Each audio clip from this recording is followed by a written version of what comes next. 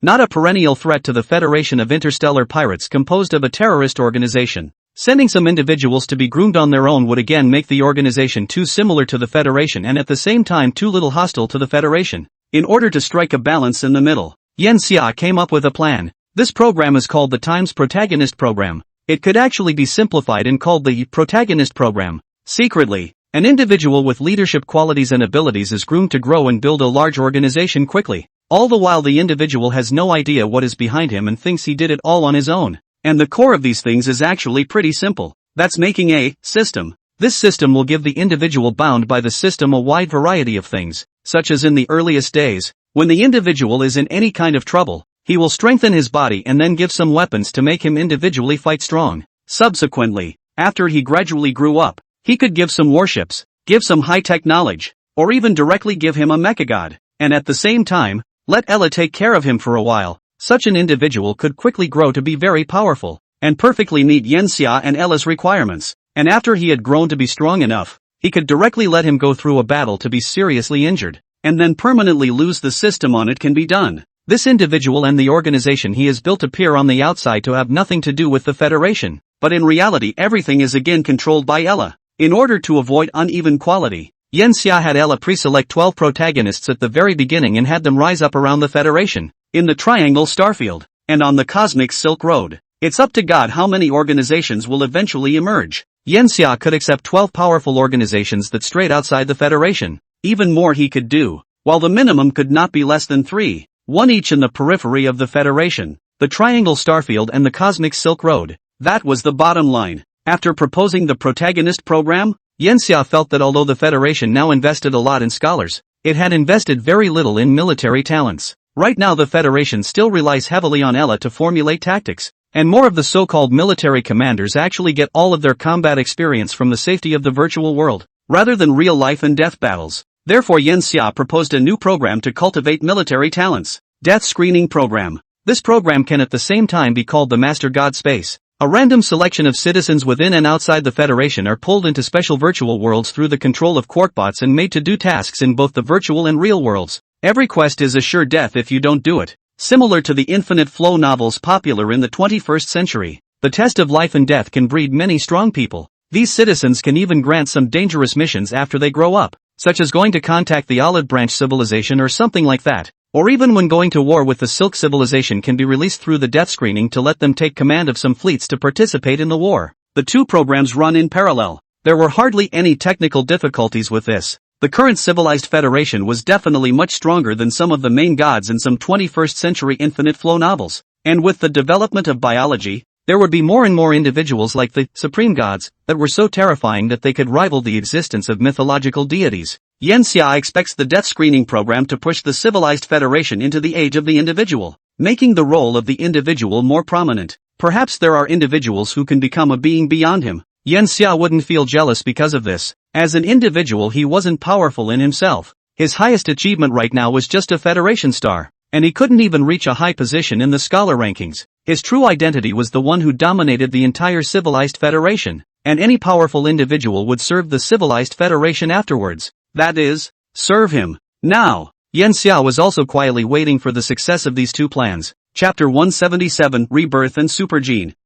Timothy jumped straight up from the bed looking around alert as could be and then with a horrified look on his face. Wasn't the entire Star City destroyed? So here's. He hastily pulled up his time and realized that it was actually the year 26812 AD. Star City was completely destroyed in 26814 AD. The cause was some star pirates in order to seize the energy of Star City. It was originally carried out secretly, but after about a few days it would be discovered. The mayor of Star City ordered to execute those star pirates. Not only those star pirates, there is a large number of troops behind them. The two sides engaged in a great war for over a year. This was a remote starfield, so there was no support at all. And after supplies were slowly depleted, Star City was completely destroyed by the star pirates. No, there's another point. That is, there are high-ranking officials among the Star City and those interstellar pirates working together inside and outside. Otherwise those interstellar pirates may not be able to destroy the Star City. I can't believe I've been reborn. Then existing scientific theories seem to have holes in them, and it turns out that time can be turned back.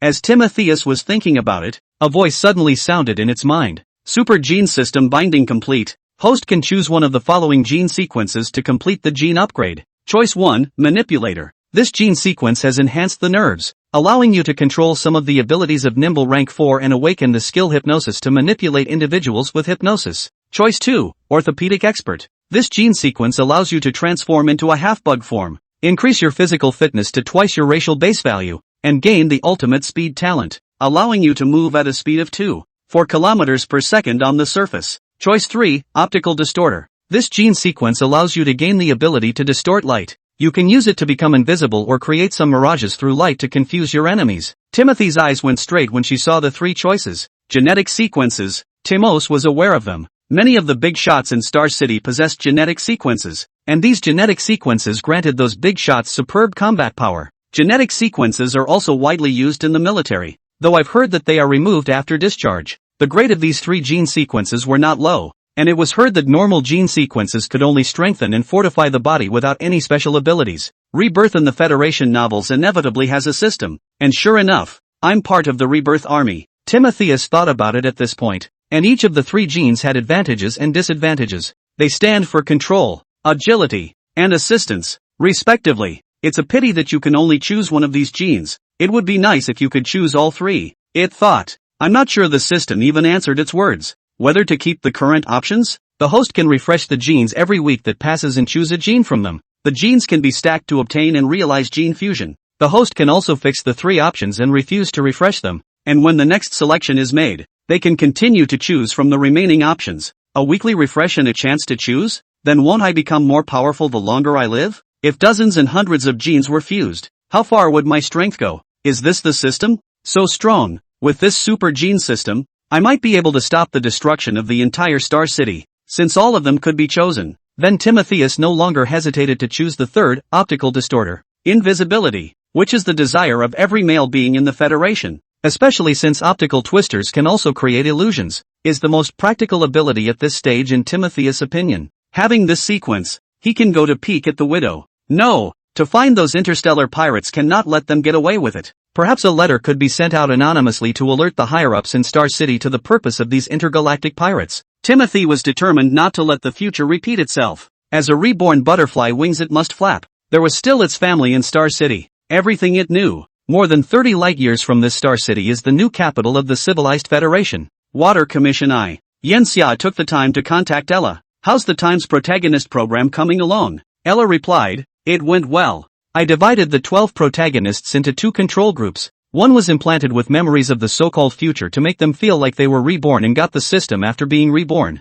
These reborn people will foresee that the future will be a cataclysmic event, and the purpose of their rebirth is to come to stop these things from happening. I will guide them step by step towards becoming stronger. And in this process he will inevitably kill some lives. And the Federation can use this as a reason to characterize them as traitors to the Federation. Interstellar pirates. And in this way force them to go towards the path of antagonism with the Federation. The other one control group is mostly the same, but instead of having memories of being reborn, they have them encounter difficulties now and are forced to get involved in something, and then use the system to set out on a path to become stronger. All of these protagonists get different systems as well. Some are genetically oriented. Some are technologically oriented. Some are simply godly systems that give them near-infinite energy coins, and others can draw on the difference in information, allowing them to get information ahead of time as if they've been given the power of precognition. The system aspect is actually under research, and we can't predict which system is more perfect. So this first batch of 12 protagonists can only be an experimental group,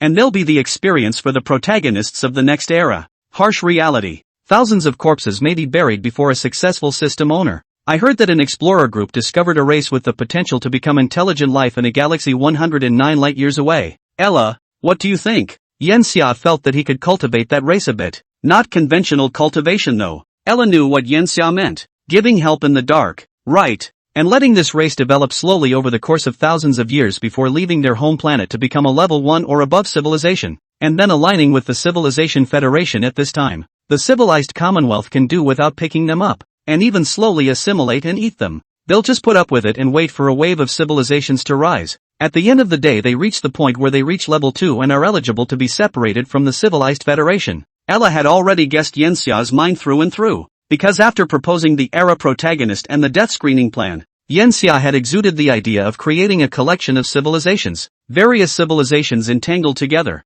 seemingly hostile to each other, but in reality they were all controlled by him and Ella. The benefits of doing this have been chatted about before, and the reason that made Yanxia and Ella agree to do so was simple. The Federation is now in a period of stagnation, and the higher it reaches, the more difficult it will be to raise every 0.1 civilization level. Yanxia and Ella can't go to the death of a civilized federation and make a civilized federation have to do this and that. That's unrealistic. The civilized Commonwealth is huge, but in order to be able to manage it, it has to use uniform rules. And under uniform rules, it's hard to create a very good general environment to nurture talent in a competitive way. The most effort is stuff like the Genius Arena and Scholar rankings. It's not enough. Both Yanxia and Ella need more, and right now they have the ability to do just that. Chapter 178, The World After Death. Gus staggered home. It's so exhausting. It's a 10-hour shift every day, and it's just crushing. The point is that this is still the Federation's rule. Because of the Quark robots, every individual citizen of the Federation has a horrible physical fitness. Not to mention 10 hours of work, or even 50 hours of continuous work is not a problem. But the bottom line is that the Federation actually does almost 99% of its manual labor by robots now, and all citizens work part-time on their own brainpower. The body is not tired, but the mind is. Gus had wondered from very early on what the point of living his one life was, despite the fact that the Federation is so large, despite the magnificence of the stars, it could spend its entire life trapped in this one star city just like its parents. In fact, Star City is also big enough for billions and billions of citizens to live in. It had never even gotten out of one of the districts in Star City. No, one could even say that it had lived within a single street in one of the districts in Star City for the first 30 years or so. It is often confused. Is it going to stay like this? Does it have hundreds of years of life left after that? And is it going to stay that way too? It's very upset. But it couldn't change. All those things were unknown to it. And it was afraid. It didn't know what it would gain or lose by changing. It turns on the virtual TV to liven up the quiet room a bit. It's a news channel, and videos of entertainment and such are usually integrated into some video platforms, rather than this regular TV station. Serial killings have occurred today on Street 29 in the Woyang district within the star city of T12 in the Loris star system. Serial killers usually disguise themselves as delivery robots to carry out their crimes, so please pay attention to residents living in the surrounding area. Increasing mental stress in the Commonwealth over the years has led many individuals to extremes. It was playing on the TV, however Gus didn't bother to listen to it as it began to prepare its own dinner. In fact, there are already a lot of machines on the market that can automatically make delicious food. And you can even buy some human-looking robots that are more flexible and small enough to do a lot of things. Gus didn't like that though. In his opinion all that food was soulless. Only food made by living things has a unique flavor. It began to make its favorite ratanburi, a sweeter fluid food that is popular in the Federation. Though due to individual differences between races, the same food may taste sour, bitter, or salty to some races. So the popularity here actually varies from race to race. Dillalai. The personalized doorbell suddenly rang. Gus was a little puzzled. Who comes at this hour? It walked over and asked through the door. Who? A mechanical voice came from outside. Gus. A delivery from your mother. Please check. Without question, Gus opened the door. Outside was a Kaitian. Most of the robots in the Federation were human-looking. This kind of Kaitian robot was uncommon. It passes over an authentication document, which is the equivalent of a signature that the package was signed for by it. It reached out to take the package in the other party's hand. However, In this very instant, the tentacles of the opposite Kaitian clan directly penetrated its body through the package, and as Alara, a cold-blooded creature, it felt for the first time that its body could be so hot. A horrible heat spreads through its body. It expands, and then in less than 2 seconds snap, it explodes. His body was torn apart into a million quick spills in all directions, and because of the quark bots, Gus was still able to think through his non-fried nervous system. I'm dead? Just die? The Federation's technology should have kept it alive. But it knew that such a murderer wouldn't have made such a cheap mistake. Just a few electronic signals interfering with the quarkbots would have been enough to keep those quarkbots from maintaining the activity of its brain cells. Sure enough, its ability to think is declining. It's really dying. The darkness envelopes it completely. And the mundane life as Gus comes to a halt at a young moment not yet 40 years old. Hey, it's time to wake up. Feeling a kick to the body, Gus slowly awoke. It looked around a bit puzzled. Am I not dead? Is there really a hell after death? A light wing next to him said, I don't know if there's a hell, but we're definitely not in one right now. Gus didn't know what it meant by what it said. On the other side, a human female spoke up. Indeed, it's too real here. It's either a virtual world or within a strange space somewhere. We can even feel the pain. It's unbelievable. The loyalist who had just kicked Gus said, I'd prefer it to be a virtual world. After all, it's surprising that we're able to see our own attributes. It's no different from a virtual game. It's a little strange though. You should all be dead just like me. So why are you here? If the Commonwealth has opportunities for citizens to reclaim their identities in the virtual world after death, then why have we never heard of these? There are 12 individuals here, and from their conversations, Gus pieces together a few things. At this time it also noticed a small point in its field of vision, such as the usual control of the virtual screen to click on that small point soon after a panel jumped out. Above is some information about it. Name, Gus Wolvergraded. Race, Lara. Rank, 1, try to survive. Weak ants. Strength, 1, after all, it's from a race that really doesn't have an advantage in size, so feel free to feel inferior for your race. Agility, 3, you should be lucky. Your small frame makes you a bit faster than the average lifeform, plus your ornament-like wings can help you run faster when facing danger. Physical fitness, 0, 5, no doubt a dog could bite you to death. Spirit, 3, thank the times you live in. It's always exercising your walnut-sized collection of nerves. Lucky, 7, this means you get a 7% bonus for doing things. Feel lucky for that. Talent, workaholic, when you do something seriously, you get a 50-point bonus to your luck. Skills, none, what were you expecting? What kind of skills can a social animal like you have? Props, none, if you want to survive unarmed. Work hard to get everything you can. Disposable base points, 0, every upgrade or other prop allows you to gain base points, which increase your base 5 dimensions. Ability coin, 0, every time you complete a quest you'll get ability coins. This is your currency later on. You can exchange it for anything. It really is exactly like the game. And it's still the more indebted kind of game. Just at that moment, a voice appeared in the minds of all the individuals in the space. This is a scarlet ruin, a place where nightmares rage. No life dares to go into casual sleep in the darkness of the night. It will inevitably be dragged into death by the nightmares. Angel hasn't slept for a long time. He needs to protect his village, but he just can't hold out much longer. He needs a companion to help him fend off a night of nightmares, to protect the villagers from a good night's sleep. With the sound, the scenery around them was changing, and when it came back to them,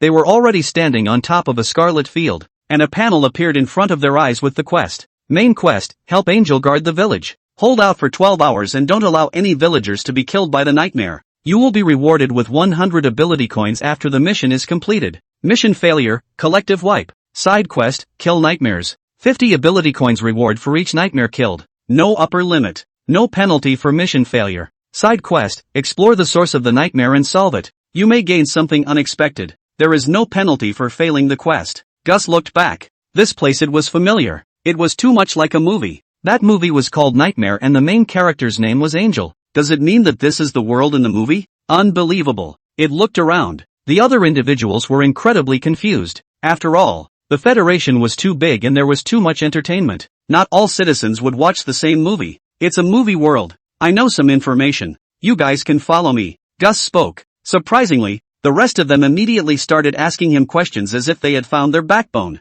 This feeling of being watched is too good. Gus immersed himself in it. Perhaps this was its chance to get out of the boring world it had been in. You can add a group to share your knowledge of technology and fantasy with each other. Chapter 179, 10,000 Years Long. The Opening of Total War. Yen Xia took a nap. It was a long sleep. 50 hours, because lately he was all tired and hadn't slept for 1 second in 1 month. As the Federation gets bigger, Ella's grip on the entire Federation is getting a bit overwhelming, so he has to go to some places to run the show. The biggest thing that's happened lately is probably the third wave of the Silk Civilization attack. The second wave of attack happened 1,000 years ago, and at that time there were already signals that the Silk Civilization would launch an all-out attack on them, and after waiting for 1,000 years, the Silk Civilization's hordes were finally waiting for them to come. According to the detectors, the Silk Civilization had over 110,000 ships coming this time, which was definitely considered a rather terrifying number. In order to defend against the Silk Civilization's attack, Yanxia came to the frontline starfield, followed by Ella's attachments as well as having the power to mobilize all the mechans in the surrounding star system. Ella's attachments and the God of Instruments could help him with the details, but the general direction still needed to be considered by him. A real mountain of information was laid out in front of him, and he analyzed it day and night in every detail. When all of this information was sent to him, he took a look at the amount of data. It was 15.2 YB. Knowing that the total amount of data generated by 8 billion people worldwide in Earth 2020 was only 44 ZB, and 1 YB equal to 1024 ZB, 15.2 YB was 1.7 billion gigabytes of data. Of course he couldn't have gone it alone. A lot of it was done by the Ella attachment, but he also handled a portion of 152 EB, which equates to 163.2 billion gigabytes of data. Yanxia felt that if he didn't have the gene sequence, and the small parabrain within his body he would probably have died already. He got up and glanced at the time. It is now 37,110 AD, more than 10,000 years after the H program and the death screening program were put in place. The technology of the Middle Federation has continued to advance over the years. With the mass destruction of stars, the Federation has actually progressed to level 2, 3 in terms of energy, and the only thing that hasn't progressed more is really just the weapon systems and defenses, which have always been the Federation's weak points. The subbrain was something invented by a genius scholar within the Federation who had been promoted up through the genius arena, and was the equivalent of placing a small mainframe computer inside the brain. The technology content of this subbrain is very high. The overall 10G weight of the ultimate lightweight at the same time has far more than the average home computer computing power. The home computers here are not the home computers of the 21st century, but the home computers of the present Federation, the worst of which have a computing power equivalent to more than 1,000 times the combined computing power of the computers of all mankind put together in the 21st century. The parabrain opened up more possibilities for individual creatures, and that inventor became a star of the Federation, which has decayed slightly as far as attention is concerned at the moment. The parabrain appeared 2,800 years ago, a long time ago. With time, the arithmetic of a product is polarizing as the parabrain has only increased by a factor of 3 during those 2,800 years, but it's still far more than can be imagined. The only downside is that the parabrain is so powerful that it needs to stay in a place where it can provide a high power energy output and utilize wireless technology to allow over 1 million kilowatts of current to pass through the parabrain. For safety, the parabrain is usually mounted in a place like an arm or leg away from vital organs. It was also because of this thing called the subbrain that Yanxia was able to handle so many things. Still tired though. Ella, the Skylink has already been deployed, right? Yanxia didn't get up even though he woke up and lay on the bed. The bed was just too soft and came with a massage function. Ella's voice appears. The Skylink arrives at the intended starfield in 5 hours. The enemy fleet has deviated, however, and will be blocked by a star on this bearing. Yanxia pulled up the information and revisited his judgment. Stars are counted. That's where we're going to go to war with each other in this star system. We have a bigger disadvantage in deep space. It's better to bring them into this star system. Here, as you should see, there are tons of asteroids inside this star system, and all of them are not small, and the enemy warships are significantly faster than us, so all we need to do is curb each other's strengths, and we don't really have a lot of high-powered, wide-range weapons within the star system. It also prevents the other side from destroying our fleet with high-range galactic-level weapons, which facilitates the functioning of our bioships and superstar bug nests. After that, our main direction is to divide the massive enemy forces into smaller groups, and then use our home field advantage to divide and conquer them in order to minimize our losses. You've already read the logs from the probe machine on Sea Mission 172. 2. The Sea Mission is a probing mission, seeking to be able to pinpoint information about the Silk Civilization. The entire Sea Mission had sent out over 100,000 probing machines, all small craft less than 1 meter in size, and probes had already found tens of thousands of battleships in a single star system controlled by the Silk Civilization. Yanxia at first thought that this might be a Silk Civilization's military stronghold, or some Silk Civilization's bridgehead for waging war towards the civilized Commonwealth, and had mobilized so many warships from various star systems. However, Yanxia knew that he was wrong in his subsequent probes. because every galaxy of the Silk civilization possessed a huge number of warships. In Ella's analysis, this is a constant civilization. Constant state refers to the fact that their development has entered a relatively flat state, unlike the civilized Commonwealth, which has been in a high rate of development. If the Civilization Federation is compared to a developing country, then the Silk civilization is undoubtedly a developed country, where everything tends to stabilize, and many of the things that were originally developed go into a period of payback, and this payback is used to drive the entire civilization to develop and progress. Therefore, the Silk civilization could hoard a large number of warships. According to the prediction, the total number of warships of the Silk civilization should be between 4 to 6 million, and only warships over 10,000 meter class are counted here. The definition of warships in today's civilized federation has been adjusted several times, with all cosmic vehicles under 10,000 meters classified among airships, and cosmic vehicles under 2,000 meters classified as starships. From Yenxia and Ella's point of view, the Silk civilization's attack was also just a feint, not a real main force. After the last Plan C, the Silk civilization had increased the alert of the starfield, and now the Civilization Federation was unable to detect the specific movements of the Silk civilization's warships. Well, our number of warships is too small compared to the Silk civilization, which is our disadvantage. According to estimates, the total amount of energy available for military use by the Silk civilization is at least 8 times higher than ours, which also means that the difference in battle power between us has also reached more than 8 times. Ella uttered an analysis about the energy aspect. Yen Xiahund. That's why we need to polarize them even more, so we can't let them gather together to pick up any main force that might be there. He looked at the ceiling that had a real starry top and said, "Another war is about to begin."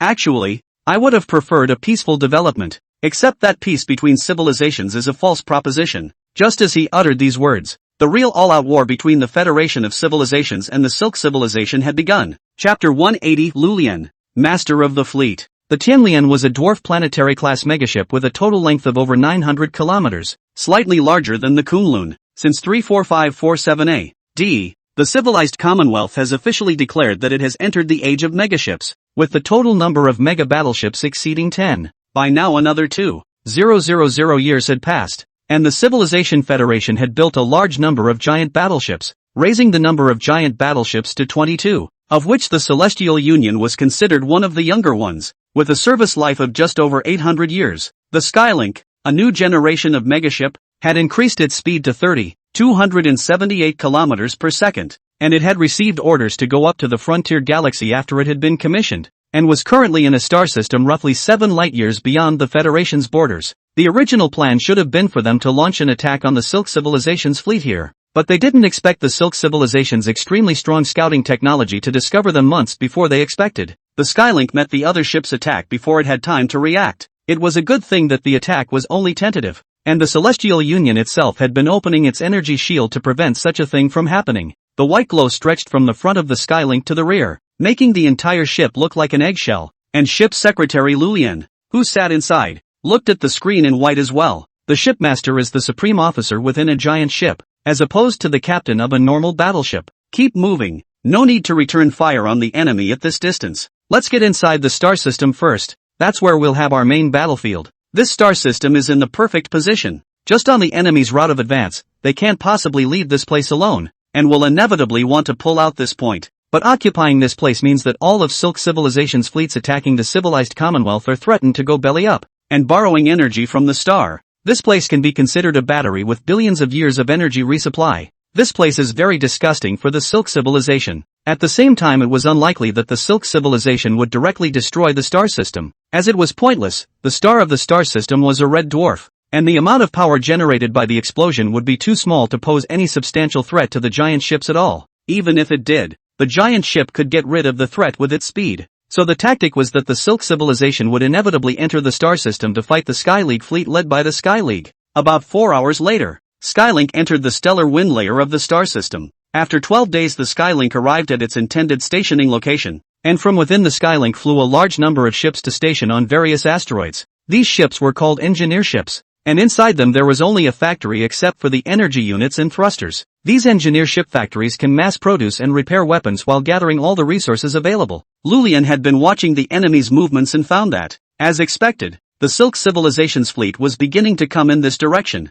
The distance between the Silk civilization fleet and them was now 21,000 000 astronomical units, and based on the speed of the Silk Civilization's battleships, 42,000 km/s, they would enter the interior of the star system in roughly 28 months. This time is their time to prepare and must be utilized to stockpile troops in a big way. Sprinkle out the bug nests, build at least 1 million of them. We need a constant stream of bugs as harassment units. The enemy's weapon systems are very advanced and have been improved from the time of the second battle, mostly at the ranged attack level. And the bugs, while effective, are nowhere near as effective as they were before, so we still have to take them on the front field. The lives of over 1 trillion citizens in over 20 star systems on the edge of the Federation will be at stake in this war. Lulien has a very heavy burden. Everyone else thinks he is a ship's division that has been in the military system for a long time, but in fact, only he knows that he is just a small reincarnator, traveling through a space between illusion and reality, doing arranged tasks. This was the 893rd mission he had experienced, and he was called the strongest reincarnator in that space, but at this point he could not help but be nervous, as he was sure that this was the real reality, and the one he was facing was a powerful civilization similar to the civilized Commonwealth. The real war is being waged here, and everything is in his decision-making hands. The mission gave some information and memories of military training, but it simply wasn't enough. The biggest battle I was involved in before was still in Starfall, which was a virtual world simulation of a battle that reached a scale of tens of billions, but compared to this real battle was so simple that it was somewhat like a children's puzzle game. The time limit of this quest is 1,000 years. Ridiculous, the entire time I've spent from the time I was born, and after that until I wandered through the various worlds, all of it together hasn't been that long. He could feel his body trembling. This trembling is fear and excitement. The future of the Federation is in your own hands. Just at that moment, a message came from the mainframe of the Skylink. Federation High Military Command requesting call via Krypton communicator. Krypton communication devices have finally progressed in these 10,000 years.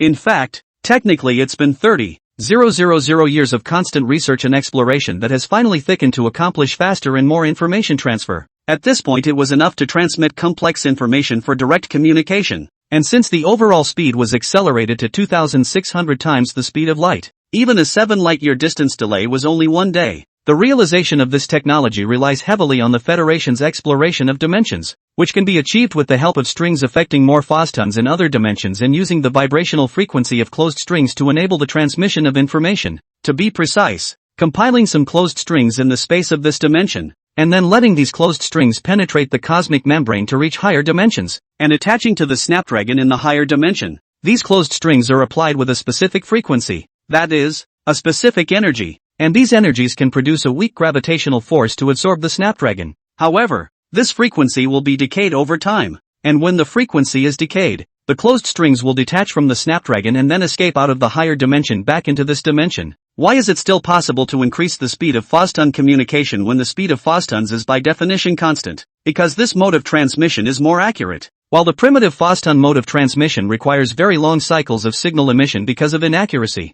For example, one number is not emitted once and then the opposite side receives it, but it is emitted continuously thousands and thousands of times in one direction, and then the other side will receive tens of times of it continuously, and then the accuracy of the information can be determined. Therefore, the speed of photon communication in the very beginning was only 1,900 times faster. Lulien's heart skipped a beat when he saw the message. Supreme Military Commander of the Federation. What kind of position is that? At least it should be in the first class. For him it is already high to no bounds. Such a high level of the Federation to contact him. He did a full minute of mental preparation before agreeing to the communication. A very young voice came from across the room. Military Secretary Lulien. This would be our first call. In the battles afterward, we can use this way of contact to do information exchange. And I want you to have no reservations about me so that we can win the war. Get acquainted. My name is Yen Xia. Chapter 181 Battle of the Stranded Wire. Geometric Array Weapons. Hanging up the crypto combs. Lulien was at this point wondering a little bit about who this Yen Xia was. There was basically no such naming method in the civilized Federation except for humans. So how could the other party, as the highest military commander, not have any information? He did know of one called Yen Xia, but that was already a character from tens of thousands of years ago, and within the civilized Federation, even if your status was high, there was no way to gain immortality unless you left the civilized Federation. If it's a game, then this character should be the NPC that gave me help. But Lulien was aware that this wasn't some game, and he couldn't apply the laws of the game to reality. According to that person's information, the entire battlefield is actually in our favor. the enemy has a limited number of warships, and they can't match our battlefield energy when they're dragged into it. The most important thing is still support. He spread out the star map and looked at it. The Skylink wasn't the only battlefield, there were multiple others elsewhere. The locations of the battles were all very tricky, star systems that the Silk civilizations were bound to occupy and control. And if they didn't, then that meant that they couldn't enter directly into the Federation's star field without fear. The best part is actually the merging of these star systems with each other. Did that Yenxia's command even anticipate that? If the Silk civilization attacked slowly one star system at a time, it would actually cost the least to take them. But Yenxia also noticed this, so he had to let the Silk civilization attack several star systems at the same time to spread out the Silk civilization's battle force. The star systems were actually a fan-shaped encirclement, spanning 36 light-years and encircling the Silk civilization's fleet. You could say it was a defense as well as an offense. If the Silk civilization mobilizes a large amount of warpower against one star system, then the Federation megaships and the rest of the star systems will be out to hollow out the back of the Silk civilization. Silk civilizations fighting on expeditions also need a constant supply of troops. For the sake of these troops, they were stationed in 3 star systems to develop. If they were attacked by the Federation, then it would be equivalent to breaking the Silk civilization's raw power, after which this advance force of the Silk civilization would become rootless, waiting to slowly rot. But it's not like Silk civilization can send only a small force to take down the Federation's fleet, so the battle would really just be a stalemate. It may seem like this stalemate is good for the Silk civilization, but it's not. This is the Federation's home turf, and too long a stalemate would allow the Federation to seize the opportunity to send more fleets to surround this small force. Everything is calculated. This time, the Silk civilization had to pour out a multi-front war, a forced drag into all-out war. The only other way out of their way besides meeting them is to retreat. But that's also unlikely. How would the Silk civilization's vanguard gather information about the Federation after they've retreated too far? Their usefulness as an advance force is lost. There's something scary about this command. The more Lulian analyzed it, the more he realized that at this point in the battlefield the Federation actually had the upper hand. This is actually not something to be surprised about. After all, this is the Federation's home turf, and the gap between the Federation and the Silk civilization isn't so big that one side crushes the other. And right now they're facing just a vanguard of the Silk civilization, and if this can't be defeated, then the Federation can simply be destroyed. In fact, the fundamental purpose of the Silk civilization to start this battle is still because the Federation itself provoked the Silk civilization, and at the same time, the Silk civilization knows that the attack comes from 2 level 2 civilizations that are similar to them. At this time they were in a weak position, which forced them to fight back, because they also didn't know why the Federation and the other civilization were attacking them. And the 2 civilizations even sent their advance troops to attack them. At this time the Silk civilization was forced to choose to launch a counterattack war against the weaker of the 2 civilizations, the Federation. Instead of the Silk civilization being fed up and having to come to attack, and they were actually not that far apart from the Federation, but such comprehensive control of the situation and judgment of the enemy psychology is difficult for ordinary people to reach. That's what Lulian thought was so terrifying about Yenxia. Let's just hope this battle of the stranded wire goes well. 2 years and 3 months later, the Skylink has developed enough factories within the star system to create enough bug nests as well. The Silk civilization's warships were also close to arriving. It wasn't the battleships that came first, but the countless meteoric laser weapons. As a powerful level 2 civilization, laser weapons are no longer pure laser weapons either. These lasers don't actually reach the speed of light, but only 95% of the speed of light, with a lot of other things mixed in, which play a far greater role than laser weapons. The horrific lasers began to shrink inward as they approached the object though, forming a black hole. These black holes aren't really black holes though, they can also be called singularities. The singularity will explode when it reaches critical mass, a horrific explosion powerful enough to engulf everything within 2 million kilometers around it. Singularity weapons. Let the bugs intercept it. Tens of thousands of such weapons came towards the huge Tianlian ship. A singularity hit the Tianlian ship. The horrifying explosion directly tore apart the energy shield of the Tianlian ship. The total energy reserves of the huge Tianlian ship were depleted by nearly 9%. It's just one. Lulian was not at peace within himself. The weapons of the Silk civilization were too powerful. They could use a small portion of photons to trigger a large-scale energy attack, and such a tactic was too practical on the battlefield. The slightest miscalculation could result in the outright destruction of the Skylink. Individual bravery is completely useless in such horrific battles. Fight back. Initiate geometric array.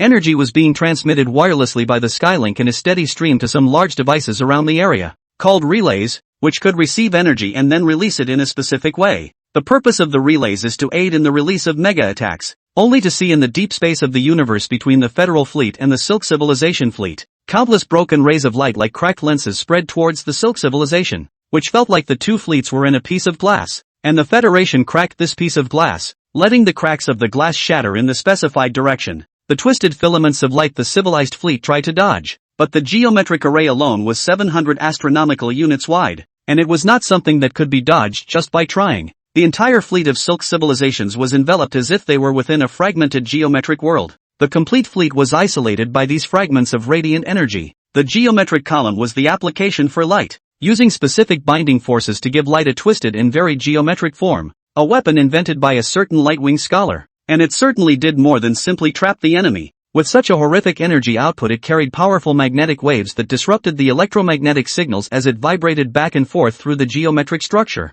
The debris began to break up. It was positrons and electrons undergoing annihilation. Buzz. High-frequency electromagnetic waves striking an object produce a humming sound. 1,000 astronomical units in a radius were covered by an extreme light that was a billion times brighter than the sun. Chapter 182 Lulian Speculation. AAA Cannon. The geometric column is not a purely offensive weapon. More attacks come from this light. Light is also an attack. Radiation alone is beyond terrifying to living creatures, and a lethal threat to electronic devices, with the geometric array of rays reaching the point of gamma rays. According to the photothermal effect, at this point in time the temperature at the core of these lights has long since exceeded 1,000 trillion degrees Celsius, but that lasted a short time. The geometric array highlights a large range coupled with surprise. Of course, its most important core remains geometry. The geometry of the geometric array was not to strengthen the attack, but to conserve energy and use the least amount of energy to do the strongest effect, and the light wings were very specialized in this. Lulian kept an eye out for enemy signals detected by the quantum anchor. The host's analysis is also out. The enemy has lost 292 battleships, with 547 remaining. The results of the battle were considerably lower than expected, and Lulian ordered the various think tank units to analyze why they had deviated from expectations. A few days later an image was transmitted. The image contained many bands of visible light, and in one particular band Lulian saw countless thin lines that connected all the ships of the Silk civilization, densely packed in hundreds of millions. Invisible silk. In the intel received, there was the presence of this thing. Why is Silk civilization called Silk civilization? From very early on, many civilization scholars in the Federation have been analyzing, and the conclusions are very strange, until Project C found that the Silk civilization's warships existed silk, and that's when the truth came out. No one knows what the filaments are for, though, except that it's really there and not from conjecture. These filaments play a vital role. The newly processed video was transmitted to Lulian's subbrain. The video observed the entirety of the battle, and he realized that the filaments never broke. Even the geometric array didn't manage to cut them. Wait. The destroyed battleships were also connected by silk. Lulian made a brand new discovery through his subbrain analysis, and among the billions of filaments, he found the same filaments that the destroyed Silk civilization warships had extended to connect with other warships. These filaments should not come to conventional energy devices. If it relied on energy, then the filament should have snapped off long ago. It is also possible that these destroyed ships are passively connected to the filaments, which have a starting point from which they are launched into other ships, which in turn exert a relay effect and connect to other ships. It was a discovery that if the source of the silk threads could be found, it would also be possible to destroy the silk, perhaps striking a significant blow to the Silk civilization's war effort. Initiating analysis to see if we can analyze which of the core warships of the Silk civilization fleet? Lulian was very serious. Every mission of a reincarnator was a sure death for failure, and it was the same for him completing over 20,000 missions. Of course, the corresponding rewards for completing the task will also be very generous. It took the mainframe 21 hours to analyze the 11 battleships in a protected position. These battleships could be fake. Silk civilizations have basically the same warships, and I suspect that their core warships can be changed, with a different warship serving as the source of the silk. But then finding the core battleship seems useless. No, Lulian, with his keen sense of combat, realized there was something wrong. Then if the core battleship is only different from the others on the outside and is actually the same on the inside, then to maintain the silk it would have to have more energy reserves, thus attenuating the aggressiveness. Yes, that's the point. Analyze it according to that point. The bug should have almost finished the contact battle with the Silk civilization warships. This is a good opportunity. Just as Lulian's words fell, a glow instantly blinded the Skylink's observation equipment, which recorded the last moments of a huge halo of light in the starry sky. This halo was spread out like a human pupil, with a dark center and huge amounts of matter scattered around it, part of which was pulled towards the outside of the halo. and part of which was pulled towards the inside of the halo, which at first glance was simply magnificent, as if it were a work of art. But if one understands it, one knows that the source of those substances is the bodies of bugs. Disk, the use of the gravitational difference between the center point and the outer ring, will be in the interior of the object directly torn into pieces of the means of attack. This means of attack is ineffective for battleships, but against the insect race is simply a weapon. This is the Silk civilization in the last few thousand years only developed a weapon specifically for the insect race. The gravitational pull to tear apart a battleship is terrifying, and a Silk civilization may not have that much energy in reserve, but the bugs were much more fragile and could accomplish destruction with very little energy. And that light had just been emitted by the Silk civilization, creating a black hole in the center of the disk as a gravitational source. There's no need to fall back. Let some of the bugs recover those corpses, and the other part of the bugs continue to charge. The 1,000,000 bug nests produced over 100 billion bugs, which were not controlled by brain bugs, but received orders at birth and swooped towards the enemy like moths to a flame. By now the Silk civilization's warships had arrived at the edge of the star system and immediately entered the interior. A large number of bioships had met the attack, firing over 100,000 beams of light weapons back and forth every second. In just one day, Lulian received battle reports of over 7,000 bioship losses, a third of the total, while the enemy's losses were within 1,400 ships. The bioships themselves are cheap enough to make that it doesn't hurt, but the loss of combat power would leave the Federation vulnerable. Activate AAA guns. Have the bioships evade and activate 5 superstar bug nests at the same time. Superstar bug nests are standard for megaship fleets, with each fleet equipped with 10 of them. Today's superstar nests are larger than ever, generally over 10,000 kilometers in diameter, and the internal brainworms produce stronger bug units, all above the genetic sequence. The superstar bug nest that was so huge that it made the Skylink somewhat smaller began to move, while a large number of giant bug units that were more than 1,000 meters in size flew out from within the nest, and their flight speeds that were in contact with the power of the machinery were gradually accelerated to more than 20,000 km/s. About 4 days later, the AAA guns were in place. Initiate! With a shout from Lulian, the AAA cannons covering the star's surface sucked in the star's energy, and from the star's surface flesh could be seen swirling as matter was sucked into the giant device. There were as many as 1,000 such devices, and they were like individual droppers with their mouths facing the Silk civilization warships. Attack! AAA guns, also called hypervelocity stellar energy position guns, are arranged on the surface of a star to absorb stellar energy and then fire huge beams of energy at superfast speeds. Each cannon could shoot out 7 to 10 bolts of energy per second, which were dense and terrifying, each one enough to annihilate a dwarf planet. 1,000 AAA cannons can increase the rate of stellar energy depletion by more than 10,000 times, so that this red dwarf star they are sucking up at this time is then aging at least 100,000 times faster, directly decimating its lifespan of tens of billions of years to less than 1 million years. Of course, it takes a steady stream of over 1 million years of shooting to do that.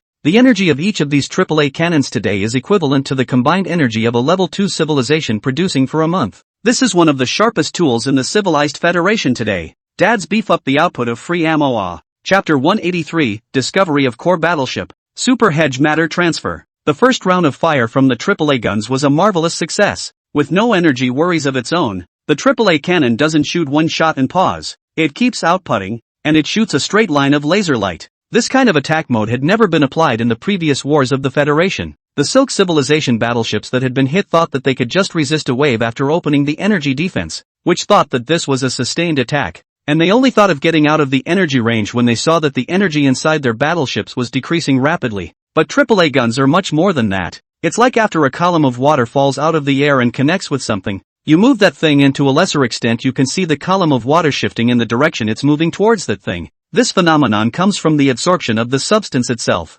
Adsorption originates from gravity and is a macroscopic effect due to gravitational effects at the molecular or even atomic level. Photons belong to special particles. Usually understood are the 4 basic characteristics: reflection, scattering, absorption and refraction. In conventional conditions, photons cannot do the adsorption effect. However, when it will be in a certain moment photons into electrons, so that the electronic effect can be used to adsorb the target. It can be understood that these photons sent out by the AAA gun were destroyed in their own state to become electrons the moment they hit the target, generating a powerful electromagnetic force to attach to the target's surface. And this instability is contagious between photons, gradually allowing more photons to become electrons, thus lengthening the adsorption distance. This is not as simple as the traditional photoelectric effect, in which there is no medium involved, but a much purer way of converting light into electrons. If according to the traditional photoelectric effect, it should be photon impact on top of the enemy ship, so that the electrons in the surface material of these ships to escape out of the internal atom,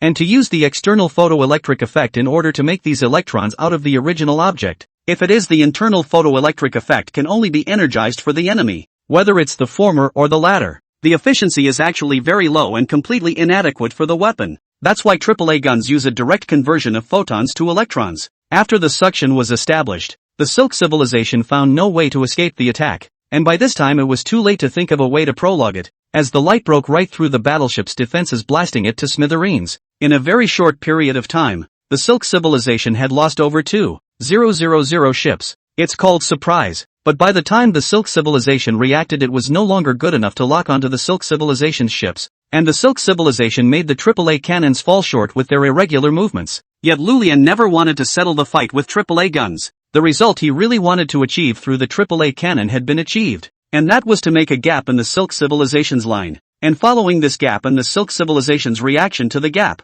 the bugs had already invaded the Silk civilization's battleships in the close proximity of the Silk civilization's battleships. Arriving here, the Silk civilization is no longer able to use supermassive weapons, and can only take care of the bugs with small laser cannons. Lulian connected his subbrain directly into the Skylink systems to begin making an analysis against the operational shenanigans of all the Silk civilization warships, and finally found one that was different. This battleship followed the same course of action as the others, but if one looked closely, this battleship was always surrounded by other battleships on all sides as it moved, and no battleship would be too far away from it. With that one alone Lulian could not confirm it. What really confirmed it for him was the fact that this ship's attack frequency was significantly weaker than the others. It was also attacking, but it was only firing a few dozen laser beams per minute, and even a little bit of a bigger attack didn't exist, such as the more ranged gravitational projectiles. Lock on to this battleship. There's no need to spook the snake. We have to kill it with one blow. Lulian had watched long enough that there was no way to attack the battleship by conventional means, so he was going to contact Yanxia.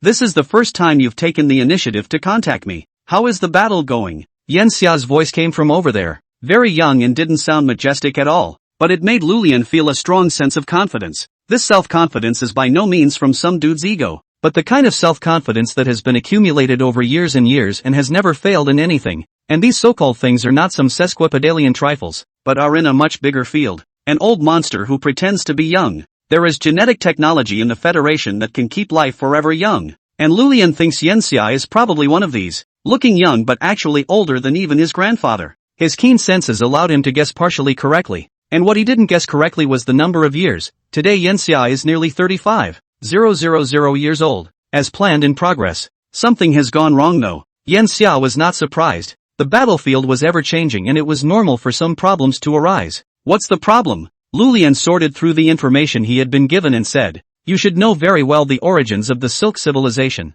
I discovered the existence of the filaments during the battle. There are two possibilities for the filaments. Originally I preferred the filaments to be the special energy bodies that each filament civilization battleship emits to connect to other battleships, but the latest discovery may be about to disprove that conclusion. The Silk exists at a single source, which means that there is only one warship in the Silk civilization's fleet that is firing the Silk." Yanxia pondered after hearing this. There were indeed many kinds of speculations about the Silk civilization of Silk, such as the one Lulian had mentioned was one of them, and he couldn't get specific information at the moment. The amount of data in those information was too big to complete the transmission on the Krypton communication device, so he doesn't know the accuracy of Lulian's information at this point. Maybe Lulian got the wrong information? So what do you want? He wanted to hear what Lulian thought, and over there Lulian was prepared. So far we've only wiped out about a third of the Silk civilization ships, which may seem like a lot, but it's actually all the result of surprise attacks and swaps. When the Silk civilization stabilizes, it's in for a long fight for a while.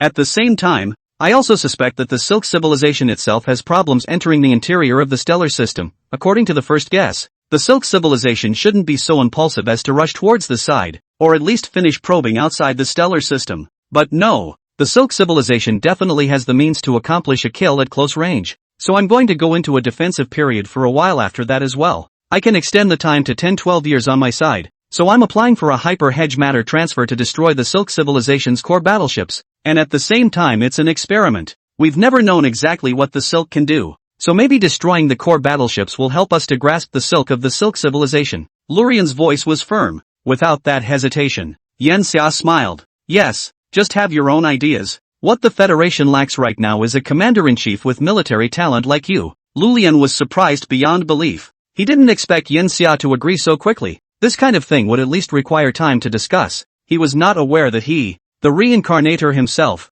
had been chosen by Yanxia, who had been paying attention to him for hundreds of years long before this. Lulian's nose for the battlefield, while daring to come up with ideas, is an officer not often found in the Federation, where most follow the rules. If his judgment was correct, then Yanxia would not only be able to gain a victory over the Silk civilization, but at the same time it would be a perfect success for the death screening plan. At midnight on February 12, 37,120 A.D., you command to fire the beam. Yanxia gave a precise time. Hyper-hedge matter transfer. This was another result of his 10,000 years. Built on laser transmission. Chapter 184 All-Out Attack. Silk Civilization's Cocoon. Super hedge matter transfer is a matter transfer technique based on laser transmission. The original laser transmission was to convert matter into energy to be transmitted to a specific device, and then to be reduced by a specific device. This makes laser transmission less flexible. So Yanxia developed the super hedge matter transfer technology based on a concept proposed by a scholar within the Federation after roughly 2,000 years of drilling. It is not limited to the ends of a line,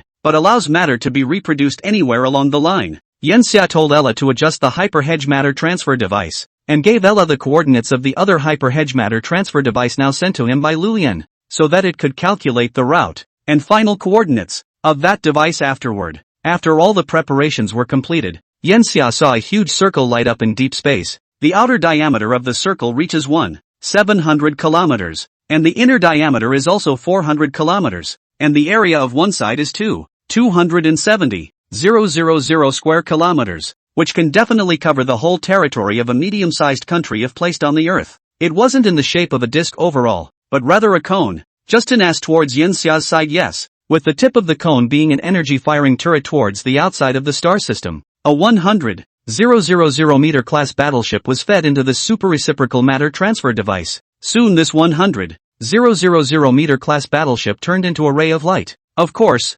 Yanxia, including any other life and machinery, could not capture it, because the beam emitted by the super hedge matter transfer device was so tight that it was able to ensure that no more than 0.1% of the information would be lost within 100 light-years, which meant that the light would barely scatter within 100 light-years. About 7 years later, Lulian smoothly dragged Silk Civilization into a protracted battle. Many times over the years he had spotted Silk Civilization warships attempting to approach them, while fended off with huge numbers of ships and bug losses. It also made him more and more convinced of his judgment that the Silk Civilization should have powerful weapons for close range, within 100 astronomical units, combat. It's almost time for the scheduled time. Make an all-out attack. Lulian gave the order. The Confederation has grown so much over time that the adjutant has been omitted due to the increased ability of the individual, and there is less of a position to talk back or develop other ideas. All orders in the Federation fleet are now highly efficient. Lulian himself was not the plan maker. He was the decision maker, with more of the program development coming from the ship's senator and more control of the program details coming from the captain.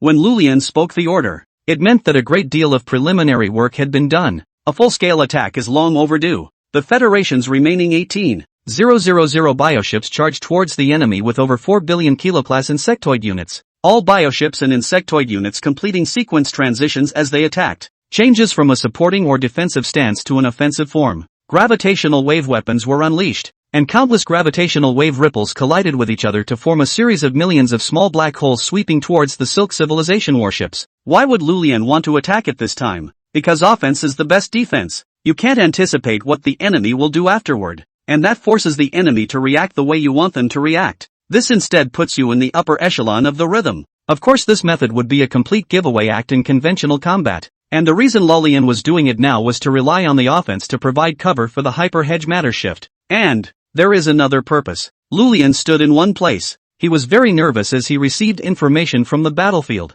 It's close enough. If the Silk Civilization had close-range weapons, then they would have released them at this time, as they could detect them as well. And at this point, what he had sent out was the last of the Celestial Union's fleet. If you don't react now, when will you? The Silk Civilization may exist in doubt as to why I would launch an all-out attack at this point in time, and that is the only concern that is keeping them bottled up. Lulian is betting that Silk Civilization will step up to the plate. He is a decision maker and a reincarnator who has experienced too many deaths in over 20,000 reincarnations. This kind of behavior of letting soldiers go to their deaths, he also did not have any psychological burden. This was not some soft game, but a real battlefield, where soldiers had to face death at any time. These deaths sometimes come from the decisions of the enemy and sometimes from the decisions of your own side. The difference is that a soldier killed by enemy decision-making is not contributing much. The only thing it does is deplete the enemy's ammunition. Truly effective deaths have never come from decisions made on one's own side, whether on an ancient battlefield or in this high-tech interstellar one. The only correct loss is the casualty after one's superiors have made the decision and balanced the loss and reward in their mind. If it's a soldier down there, hearing this at this point should make you want to say, the right losses. But war is so cruel. If it's about making sure everyone doesn't die, then it shouldn't be a war. It should be a housekeeping game. And once the other side gets serious and turns into an adult, the other side is ready to topple this childish fantasy game. A real war is one in which every soldier on the battlefield dies a good death. That's what Lulian is doing. At this point, all the soldiers on the ship sent out will be redeemed by him for information on the Silk Civilization's close-range weapons, as well as the opportunity for a super hedge matter transfer. The only consolation is that, thanks to advances in technology, bug units have replaced things like fighters. So instead of having hundreds of thousands of millions of soldiers in each battleship, only a few thousand soldiers are needed. However, that's still tens of millions of lives lost. Lulian forced himself not to think about it. He had single-handedly buried the lives of these soldiers.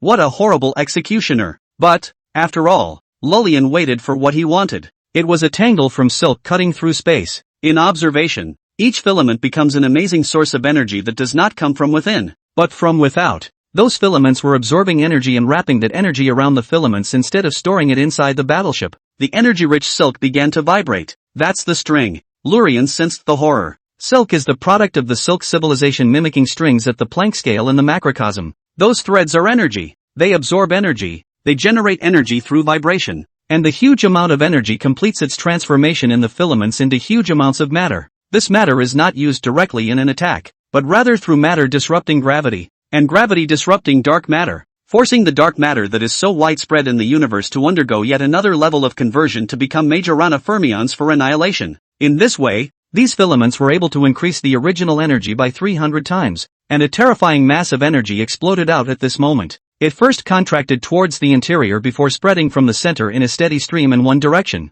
like paint poured from a height into pure water. The spreading energy connected the filaments and formed a huge cocoon, a cocoon that encased the Federation fleet and the bug units. And then there's tightening. Chapter 185, Surprise Attack. Destruction. Gravity. Those filaments are actually transmitting gravity. Lurian was surprised. Harnessing gravity is not uncommon or even basic in level 2 civilizations. However, this utilization is still in a relatively primitive stage. Just as there is a gap between the use of fire by ancient people and the use of fire by modern people. While normal gravitational weapons simply used energy and mass to induce gravity, what he was seeing at the moment was a silk civilization attaching gravity to a filament to transmit it. The phenomenon caused by this transfer is that all objects wrapped in the filaments collapse towards a very small gravitational point in the center. It was an extremely small black hole, only about 1 meter in diameter. But because of the filament, its gravitational range became very wide. A massive gravitational pull on the Federation's bioships. The Federation's bioships tried to accelerate away from it,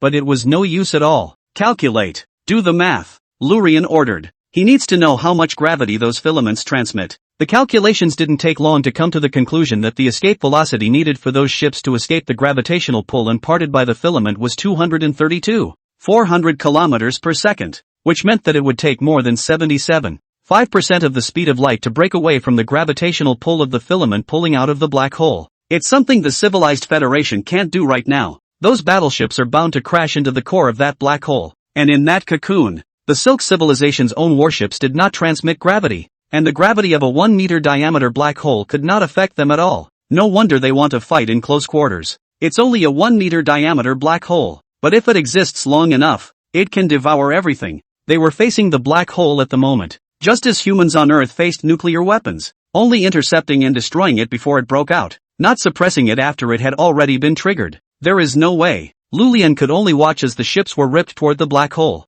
Shipmaster, be calm. Don't forget that we still have the means to do so. As long as we cut off the Silk Civilization's energy source, that black hole won't be able to last much longer. A voice came at that moment. Lurian didn't know who he was, but anyone who could contact him at this time was basically a senior officer in the fleet. With that voice, Lullian calmed down. The battleship wasn't sucked directly into the black hole's field of view. It would take a very long time for it to reach that 1-meter-sized black hole. Lurian glanced at the time. February 11th, 37,120 A.D. At 23 hours 58 minutes and 10 seconds hours. Is the hyper-hedge matter transfer device ready? All we need to do is shoot the reducing light, which carries something else within it, causing the light itself to travel at only 90% of the speed of light. So I don't know if we can be accurate. Any deviation may result in a failure of the super-hedged matter transfer. Ready for launch at 0000 hours. Coordinates and time have been corrected and docking success is expected to be 98.1%. The host makes an analysis.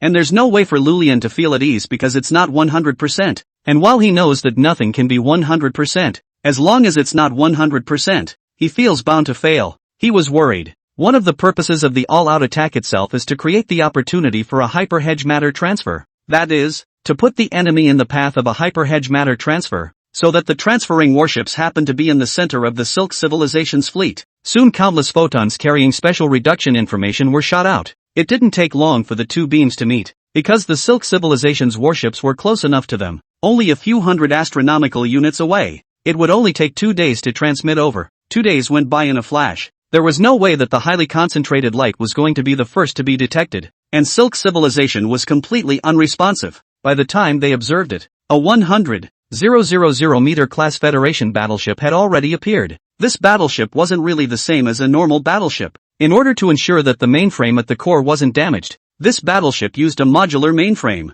This means that a mainframe is made up of tens of thousands of modules, and the mainframe will still work after losing some of them. In this way, the battleship is immediately capable of attacking after transmission. Rather than having to repair or replace the mainframe after transmission, the mainframe reacted the instant the battleship reverted. Target the suspected Silk Civilization warship. The surrounding Silk Civilization ships didn't even observe the ship at this point, as it would take time for the light to reach them, but since they were originally there, emitting light in all directions all the time, the ships that were transmitting over observed them at the first opportunity. It's a time suck. The battleship itself does not carry energy, but has an energy-generating device that absorbs the surrounding dark energy buildup and then fires it out through the main gun. This is a special battleship where everything about it is disposable because it absorbs energy really fast, and only takes 2 hours to recharge. The dark energy cannon was fired 2 hours later. It took about 3 more hours, at which point the Silk Civilization's warships observed the sudden appearance. They begin to react. But this reaction time of 2 hours was totally insufficient as the dark energy cannons blasted unsurprisingly into the core battleships of the Silk Civilization fleet.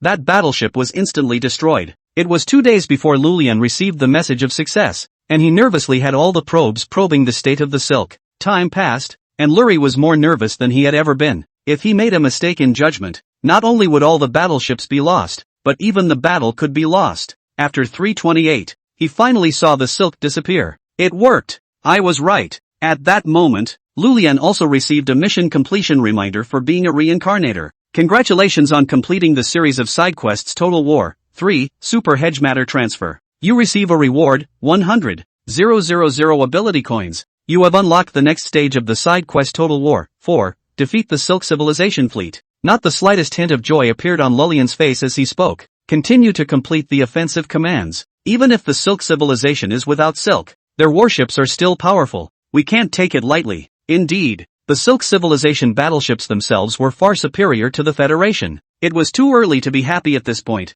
and it would take all of the Silk Civilization's battleships to be wiped out. He didn't do it for the rewards of the side quests, but for the sake of being able to stay alive himself. Losing the war meant death, and it was useless to have more rewards in hand. It won't be too easy. Chapter 186 The Vision of War. For Lullian, that battlefield had been physically and mentally exhausting. And Yen Xia, as the commander of the entire Battle of the Stranded Wire, the battlefield of Lullian was just one of the places he cared about. His gaze was looking across the entire battlefield that had erupted over 30 light-years of vast starfields. Lullian's guess was correct, and Yen Xia was very relieved about it. A relief that came from the fact that he had chosen the right one. The Commonwealth is short of these talents right now. Yen Xia, if Lullian's mission really fails, will you erase him? Ella asked from the side, seeing the information in Yen Xia's hand. That information is exactly what Lullian is all about. Yen Xia glanced towards that information as well. Death screening is a military talent screening program, not an actual game of death. His answer had been obvious. Of course not.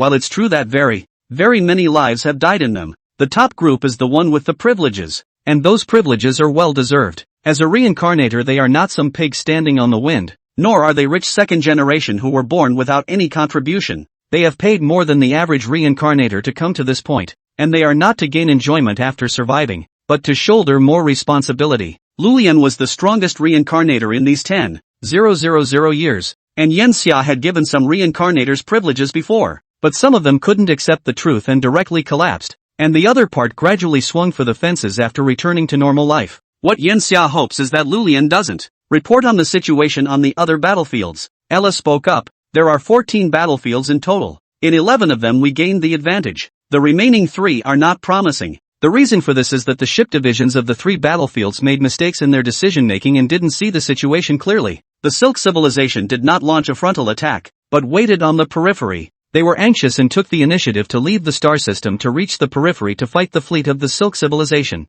The details are certainly not that simple. Yenxia looked at the information of the 3 places and found that the Silk Civilization battleships here were the least. Only 7,008,000 ships, and the battle force he had set up in each place was actually about the same. The other battlefields were able to take down more enemies with the same amount of numbers, while these places had even fewer enemies but appeared to be vulnerable. He pulled up the star map and realized that the 3 places weren't that far apart. They weren't exactly major battlegrounds. This is a tactic of the Silk Civilization. Perhaps there are higher officers of the Silk Civilization in this. It's too late for us to send warships over there now. The decadence has already appeared. We can consider abandoning these 3 places. The number of warships that escaped is small, and it's difficult for them to pose a big threat to us. That being said, Yenxia still frowned. He always felt that it wasn't that simple. There may be other things I've overlooked. Yenxia was thinking about this for a whole half a month. He planned to relax after exhausting his brainpower and go to the cafeteria for a good meal. Just as he was walking down the hallway, he saw a robot replacing the pictures in the hallway.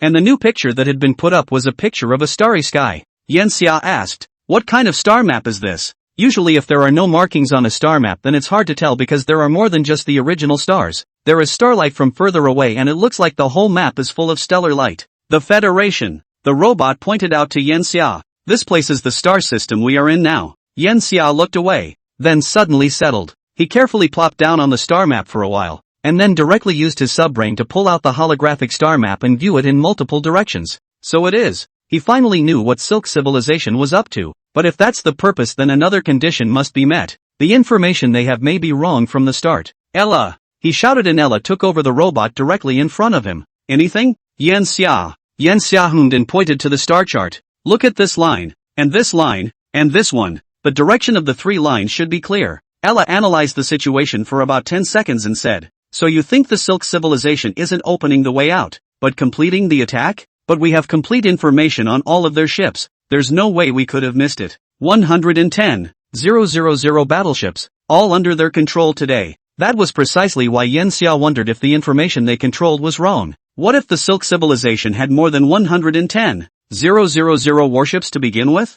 They may have extra battleships to hide elsewhere or some other means of concealment. And I can't be sure of the number of these battleships, but from the information we have now, there is a good chance that they will abandon the nearly 100,000 ships on the other 11 battlefields and then attack the 3 major star systems directly on the Federation's borders, which will paralyze the Federation's borders if they are allowed to succeed. Such paralysis would last for a long time, and these 3 major star systems are also energy supply points, and if destroyed, then the entire Federation border would then be in a state where the poncho doors would be open for the king. We have to factor that in. Yenxia originally thought that his layout was wide enough, spanning more than 30 light years of battle, but Silk Civilization saw a loophole in the Federation beyond the entire battlefield that was simply terrifying. It was at this point that he truly felt like he was facing a civilization. Vision is too important in an interstellar battlefield. I was still a bit too narrow-minded before. If I fail to see this and ignore these 3 battlefields, then I will be greeted with death. Retract my previous order and retransmit the order to defend these 3 battlefields to the death,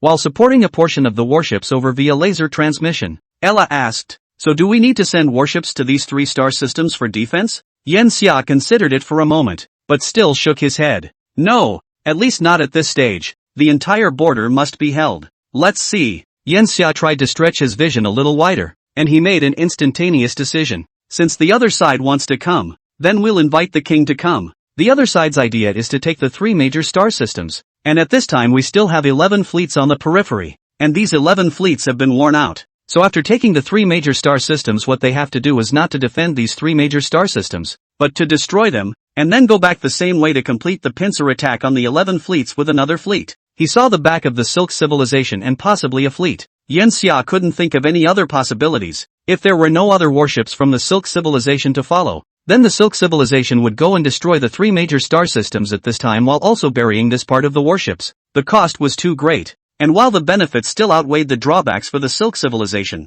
it wouldn't be safe. The Silk civilization's main army hadn't arrived yet, and they didn't have the ability to make quick work of it. If the 11 fleets clamped down on this part of the Silk civilization's warships, that would also mean that the 11 fleets had returned to the federal border, and at this time, the federal border would have a certain amount of war power. And then if the Silk civilization's battles were not swift enough, they would again be caught in a protracted battle at the federal border, which would be extremely unfavorable for the Silk civilization. There's definitely no way to block these 3 places now. The Silk civilization's fleet is bound to come. Then we'll take all the citizens and energy from the 3 major star systems and not fight them head-on, so our losses will be minimized. The other 11 fleets can't get into a stalemate at this point. It would give the other side a chance to break them down one by one, allowing the more dominant fleets to give up tangling with the Silk civilization and rendezvous with the others, creating a snowball effect, and eventually all rendezvous here, within a single star system. Form a stellar-level defense here to protect the star from being destroyed. Just hold it off for 50 years.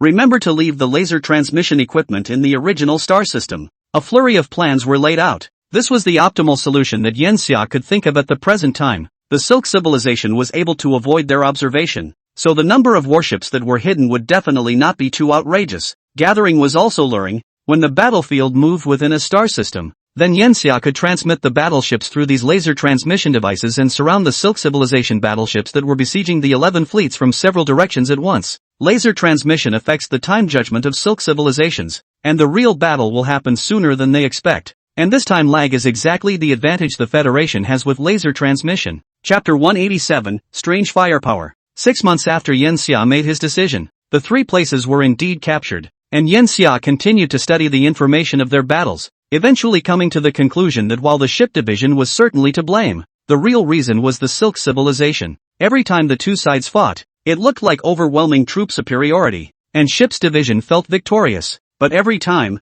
they couldn't be beaten. The message given was the other side's firepower is too much. The joke is that with absolute numerical superiority, your side would say that others are under heavy fire. But this didn't happen in a single battle. Rather, each battle Silk civilization had a distinctly small number of warships, but a lot of firepower. Yen Xia was searching for the reason. At the same time he was studying the information to find out where the Silk civilization's hidden battleships were. But no, there is no overabundance of battleships in every message you get. It was also due to the fact that the Krypton communication device had no way of transmitting large files like pictures, and he could only learn about the movements of the battlefield through his calls, which might not be exhaustive. This was what Yen Xia was struggling with the most right now. Now he was very much trying to make the civilized Federation enter the high-dimensional era directly, and completely control the high dimensions. Then the fast child communication would become a mature and widespread communication technology. But that's just conjecture. Distinctly possessing fewer warships, but with great firepower. This sort of thing would make sense if it were commonplace, but nothing similar has been found on any of the other battlefields.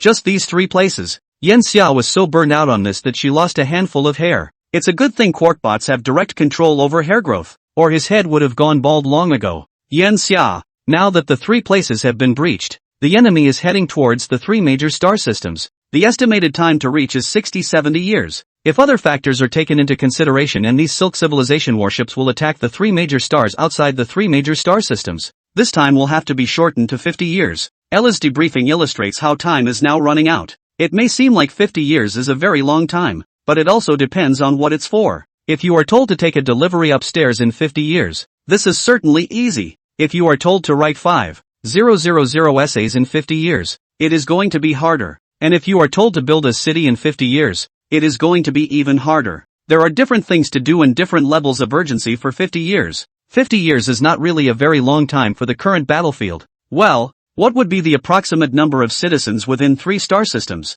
Yen Xia asked. Ella reports, the number of citizens with citizenship is 132. 8 billion. Big job. There shouldn't be that many ships in the star system, and a 50-year period would mean up to 3 transfers. meaning over 40 billion citizens each time. Implant all the cyborgs and bionics in these star systems with specific engineering technology and have them modify the Dyson clouds. These Dyson sources were originally energy storage devices that could easily be converted into ships that could take some of the citizens. Then send out a mission towards the other explorers in the neighborhood to get them involved in moving these citizens. Set the rewards to be generous. Some of the explorers might be in the smuggling business in conjunction with the interstellar pirates. Keep a close watch on it and don't let anything like that happen. In fact, from half a year ago the transfer of citizens has begun. This half a year is only the initial mobilization stage, such as what point in time the citizens of that area to go first. In the time to go also to organize not to be confused and cause any unnecessary trouble. Many airships and battleships were also clearing out their interiors of unnecessary things and expanding their transportation space. And these preparations took as long as half a year.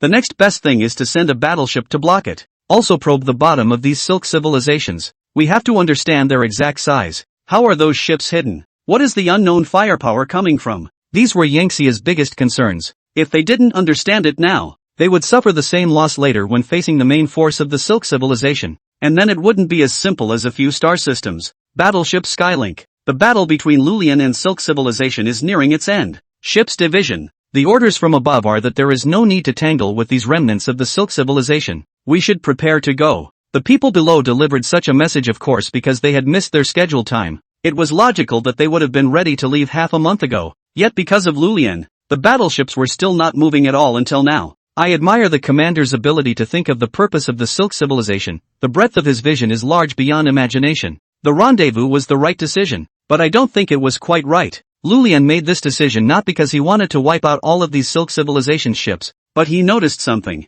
It is true that the Silk civilization ships are decreasing. We launched an attack 2 months ago and were trying to take the Silk civilization, but that time our attack was blocked. Do you remember this? On the other side of the calm, the officer froze, then said, wasn't that because we were in a hurry and allowed the Silk civilization to expand the depth of their front, causing them to exert an extraordinarily long constraint with a handful of warships, thus undoing our attack? We didn't lose much in that fight. And after that the Silk civilization began to focus on harassment and stopped seeking to attack. Lulian said in a loud voice, no, that's not the case at all. Despite the mainframe's analysis, there are still anomalies. At some point, a portion of the Silk civilization's warships increased their firepower by 200% and repelled our attack on the situation battlefield. As they are all individual warships, they are nothing in a large breadth of war, causing us to not pay attention to them, but there is more than one of these dots that converge to play a decisive role on the battlefield. Lulian had sleepless nights after that war. He wondered if some Silk civilization's battleships could suddenly explode to 300% of their combat power. Then why didn't they do so before? It's obviously not normal for them to lose so many battleships. But if you think about it the other way around, what they were trying to hide even with the loss of so many ships was bound to be terrifying. And Lurian couldn't convince himself to get out of here before he came up with an answer. The Silk civilization must have an extremely deep conspiracy, which will image the direction of the entire battlefield. He had a vague premonition that if he really converged within a star system, there, perhaps, would be his grave. Could those 3 decimated battlefields be connected to this in some way? What if it wasn't a small number of ships in those 3 battlefields that had problems at all, but all of the Silk civilization's ships? Countless thoughts bounced around in Lurian's head, but he could never quite grasp the key message. Perhaps the only way to get something out of it is if he actually goes into battle once. Chapter 188, The Choking Shadow. Lulian literally sat inside the bioship. Despite the many officers preventing it, Lulian felt he had to do it. He had faced the threat of death long ago, not once or twice in countless reincarnations. And while those threats could sometimes be fended off with his outstanding individual abilities, what he faced now was a battle. What's the battle? In Lulian's eyes, the battle is a cluster. The power of the individual becomes insignificant in the battle. Each cluster has countless individuals. You have to fall even if you rival the gods and get hit by a cannon blast. This is definitely not a joke or an exaggeration. The battle between the Silk civilization and the Federation is so powerful today that each tiny beam of light contains enough energy in it to destroy a continent on a planet. How much energy is in a so-called nuclear bomb? 418 trillion joules?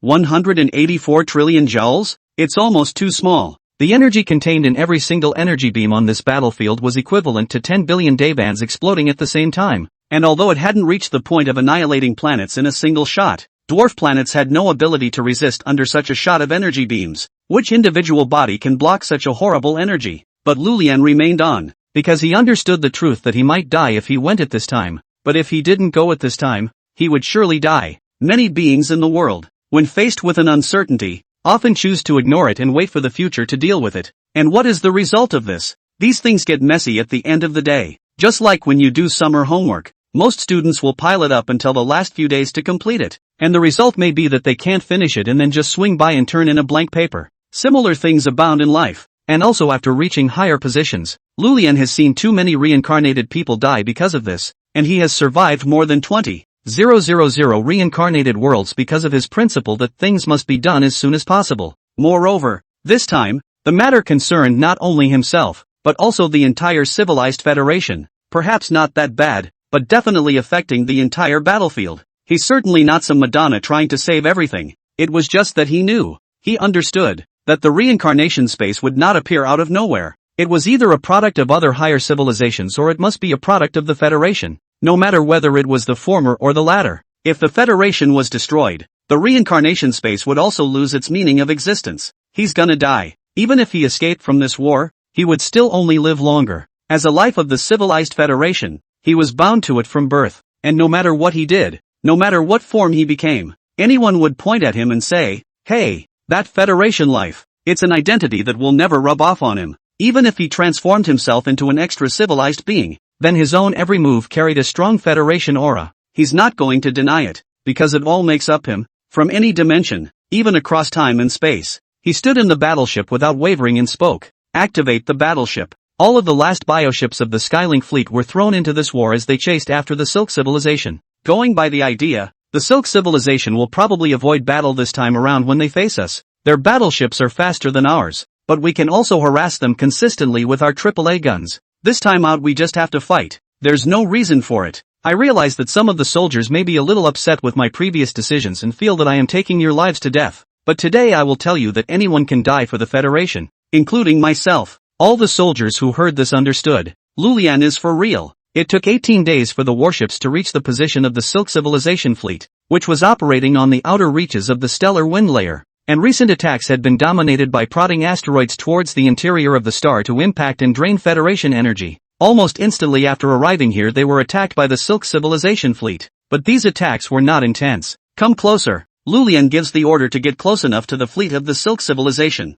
At this point the bioships began to return fire as well, and it was only when he actually stood inside a bioship that Lulian realized how weak they were. If a bioship was placed on a level 2 or 1 civilization, such a ship would definitely be fine, but now that the Federation had stepped into level 2, 3, these bioships could only be used as cannon fodder. Still not quite enough skill. It was actually normal, whether it was the Silk Civilization or the Olive Branch Civilization. Its existence was much longer than the Civilization Federation. The civilized Commonwealth is more of a thug and lacks substance. To use a game analogy, leveling you're the same as someone else, but the gear is way off. But to say the gap is really that big? Not really. In fact, from the beginning, the Skylink never really struck, and the megaship wasn't just some transport ship with only size. It was a real fighting force. The reason why they didn't use the giant ships was also because they were fighting an offensive and defensive war, and the Celestial Union was better inside the star system and played a much bigger role. If they were out of the star system,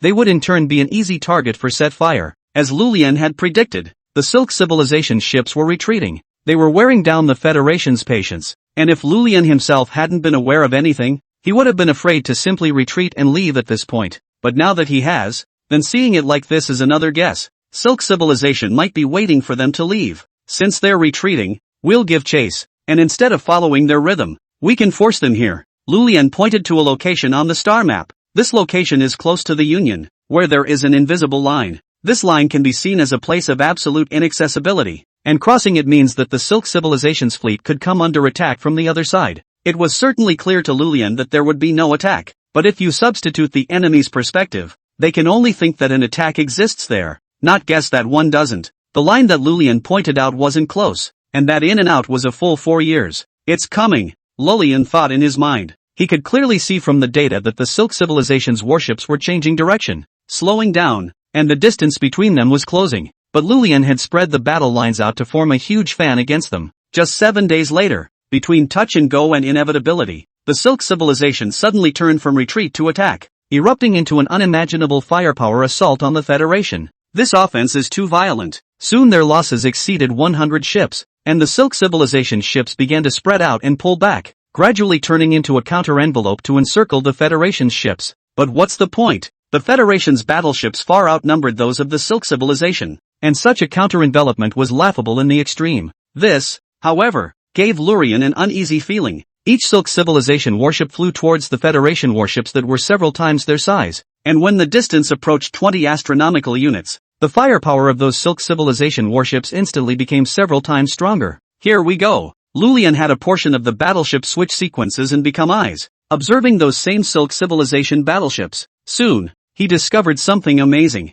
Those extra firepower didn't come from the Silk civilization battleships themselves, but in the void behind those battleships. It was as if something existed there, unseen, but firing off attacks. Wait, a different kind of observation. Lurian had the observations tuned to energy observations, which can observe tiny radiations outside the visible band. In the observation, the warships of those Silk civilizations were very bright, covering a large area of space around them. That's it. Lurian's sinking heart nearly leapt out of his chest as he gave a startled cry. It's not because the Silk civilization warships are very energetic and radiate very strongly. It's that they're deliberately hiding the other warships that are behind theirs. Lurian was going to observe something else. Not light, but gravity. The weight of the battleships had been enough to create a noticeable gravitational pull. These ships would distort space as they moved. It was a funnel, and Silk civilization had not been able to change this distortion of space by matter. By making calculations for the arc of space, Lurian was surprised to find that the Silk civilization battleships weighed 20 times more than they had expected.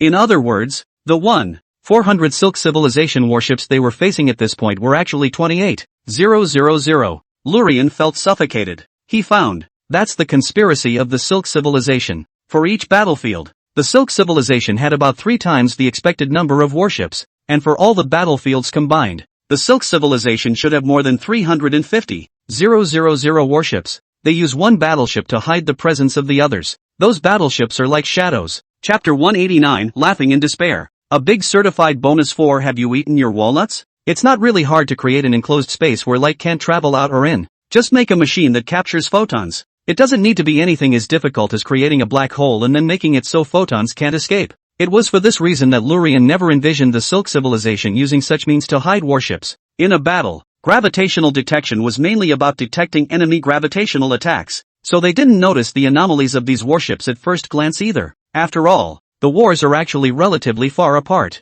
and gravity can extend indefinitely, but the bending of gravity may be affected by distance and the gravitational pull of massive objects, and it's actually impossible to measure the mass of the other side within a star system that's not normal. This is one of the reasons why the Silk civilization dares to do so. Yanxia had introduced them to the battlefield of the stellar system, which was seen by them, and they used the fact that the Federation was inside the stellar system and was unable to detect gravity due to the influence of the star itself and the celestial bodies within the stellar system as a way to complete the hiding of the other ships. Lurian had never visualized the battle as a one-sided slaughter, and he was sure Yanxia did as well. It's only normal to have this kind of gaming, so Lurian was, in turn, very calm at this point. Deliver the message back first. Immediately after saying this he added, wait, the Silk civilization has chosen to counterattack at this time. Not only because we have pushed them to the limit, but also possibly because they have already made arrangements. The message shouldn't be able to get back. Continue to detect the gravitational force, to probe the true number of Silk civilization warships around. Lurian made the right call, for soon he received news of the destruction of the rear battleships, and by this point, the Silk connecting the Silk civilization battleships reappeared. Lurian tries to fire some attacks. Those miss the Silk civilization ships but are blocked and they are unable to leave the area. The light couldn't. And the message didn't leave. And after about 3 days he got the information he wanted. A total of 230 ships, a little more than he had previously thought. These guys, if every battlefield possessed so many warships, and they chose to converge within a single star system afterward, then the attacks they faced were exponential, and all they faced then was destruction. Is there a difference between this and what Yanxia said? Yanxia was just as likely to have all the battleships hold up against all the Silk civilization battleships in a single star system. Of course there is. Yanxia made the decision with the time difference in mind. By the time the Silk civilization's warships arrived, the Federation had already made a complete deployment against the star system, and if such a large number of troops existed on the other side in the early stages, after all the warships arrived within the star system, the Silk civilization could directly focus their firepower on destroying the star itself, leaving the Federation unable to react. Therefore, this entire war appeared to be dominated by Yanxia, but it was actually dominated by the Silk civilization. Are we going to be exterminated? Some of the soldiers began to break down in their minds. The current situation did seem to be such that they had no hope of victory against such a large enemy force. The same is true of Lulian. At this moment, he had two thoughts. The first was to fight for his life to escape from the encirclement, and the second was to directly commit suicide. He possessed the number of reincarnation times to save his life and could return to the reincarnation space. For him, choosing the second was undoubtedly better. But he also has to consider the whiplash at this point. If the nature of the reincarnation space was a product of the Federation, then his suicide at this point might be a real death. Because the Silk civilization had already implemented information defense around him at this point, and it would be difficult for any of his information to escape out of this starry space. If he chose to commit suicide and it didn't work out, he was giving despair to the men under his command, and he was not a responsible officer.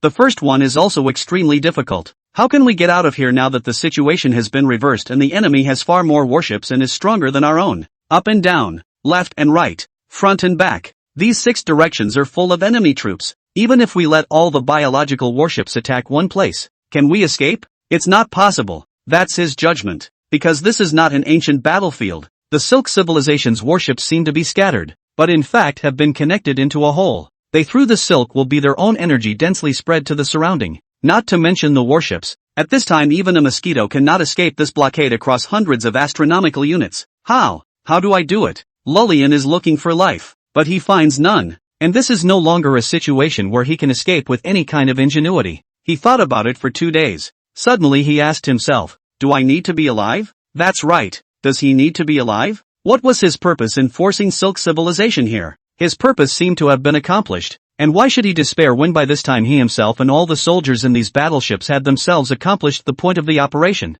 The next moment he, Lurian, figured it out. His image appeared within view of every Federation soldier in the fleet, and he straightened himself out. Relaxed. Just as you thought. We're surrounded. The enemy's battleships far outnumber ours, and I actually made the foolish decision to bring you all here to die. As he said it, Lullian let out a chuckle. But I don't regret doing it. Why? Because we are soldiers. And what is the duty of a soldier? To protect our citizens, to protect our homes. Are we done? Did we die a good death? All the soldiers looked at you and you looked at me, not knowing what Lullian was going to say, but they were caught up in Lullian's laughter and relaxed, thinking, as soldiers, they were actually dead the moment they stepped onto the battlefield, and even if they were still alive, they had to consider themselves dead. So what are they going to do? Preserve your life? It's not. Instead, they trade their lives for something more. Lullian continued, in my opinion yes, because we have discovered an enemy plot, a plot that could lead to a total rout on the federal border. See,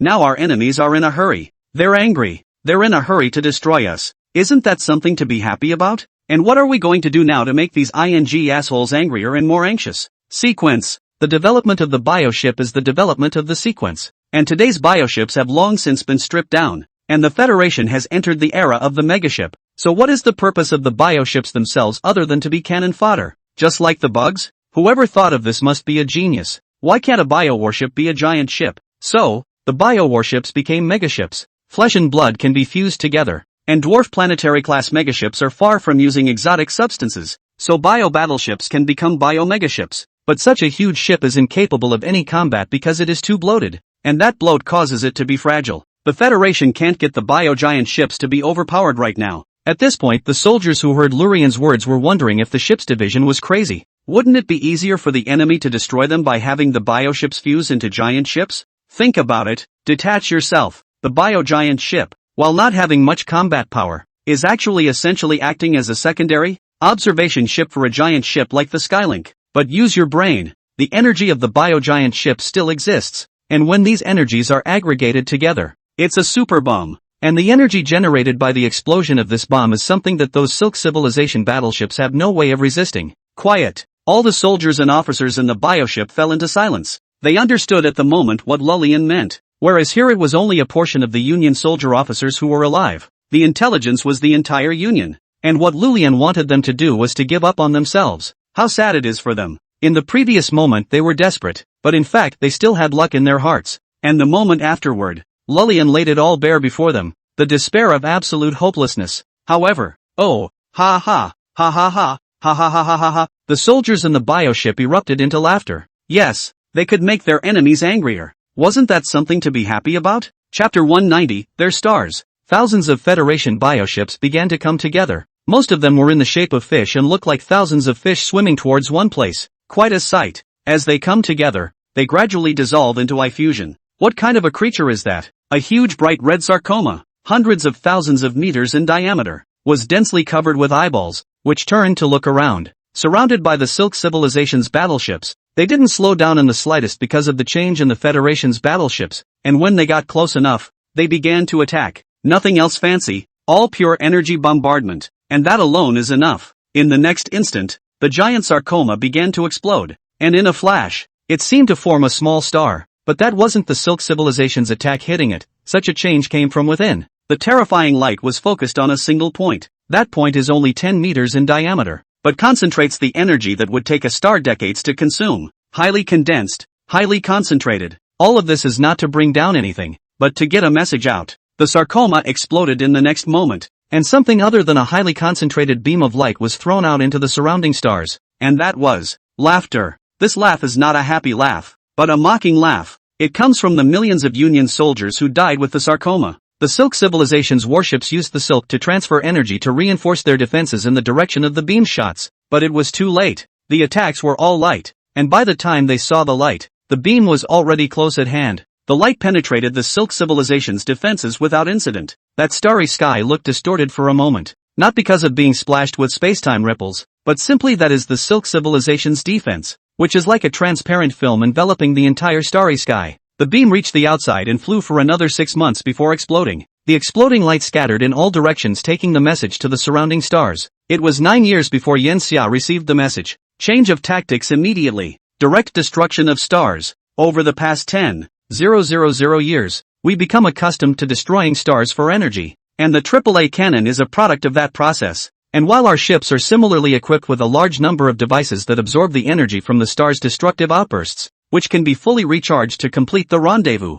the regional chaos brought about by the star's destruction can be utilized to allow our ships to complete the rendezvous. After the rendezvous, they took the breakout tactic directly, making sure to get out of the Silk Civilization's encirclement. If there's no other way, then use annihilation tactic B to weaken the number of Silk Civilization fleets as much as possible. Why even bother with a rendezvous? Because of the speed. The speed of the Silk Civilization battleships far exceeded that of the Federation battleships, and escaping alone was untenable. Yen Xia was able to formulate tactics so quickly, just as Lulian thought. They were facing a civilization that was older and more powerful than the Civilization Federation, and it was impossible for Yen Xia to brush them off as some kind of experience glitch. That's why Yen Xia has been developing different tactics to deal with different situations. When the new order was given, Yen Xia sat down on his chair with his, but as he watched the information he got over and over again, and finally exhaled a long breath. Ella, sometimes I'm actually arrogant enough to think that the civilized Commonwealth belongs to me, because without me, the civilized Commonwealth wouldn't exist at all,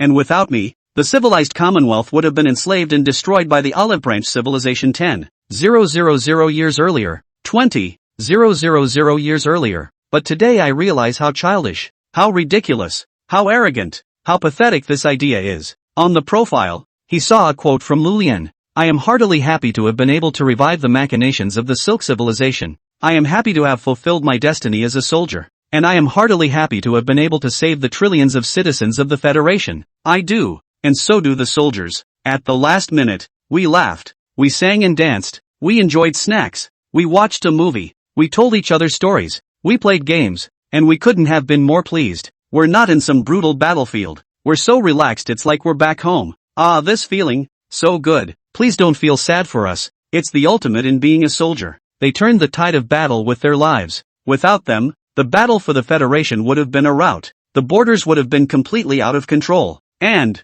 perhaps, the trigger for the Federation's destruction. To make them martyrs? Yen Xia. Ella's attachment was devoid of emotion. And Yen Xia didn't blame it because that was what Ella's being had deprived her of. Martyr? No. They're stars of the Federation. Every one of them. They guarded the Federation in life. And in death they were transformed into the sun, the moon, and the stars, still guarding the Federation. Yen Xia was very emotional. He wondered if he could crack a smile at that moment. I'm afraid I can't. He would run away. And even if he knew there was no chance of survival at all, he would still do that. Because it's the instinct of life. It was knowing this that made him realize how hard it was to laugh in a situation like that. What a heart of steel it was. What a diamond of faith it was. Yen Xia never begrudged her praise for others and never denied her own shortcomings. He wasn't perfect. Even though he possessed the genetic sequence named Supreme God within his body, he still wasn't a perfect deity. He was human and he had flaws. It was because of these flaws that he aspired to perfection, that he was human enough to be able to feel something for the deaths of his soldiers,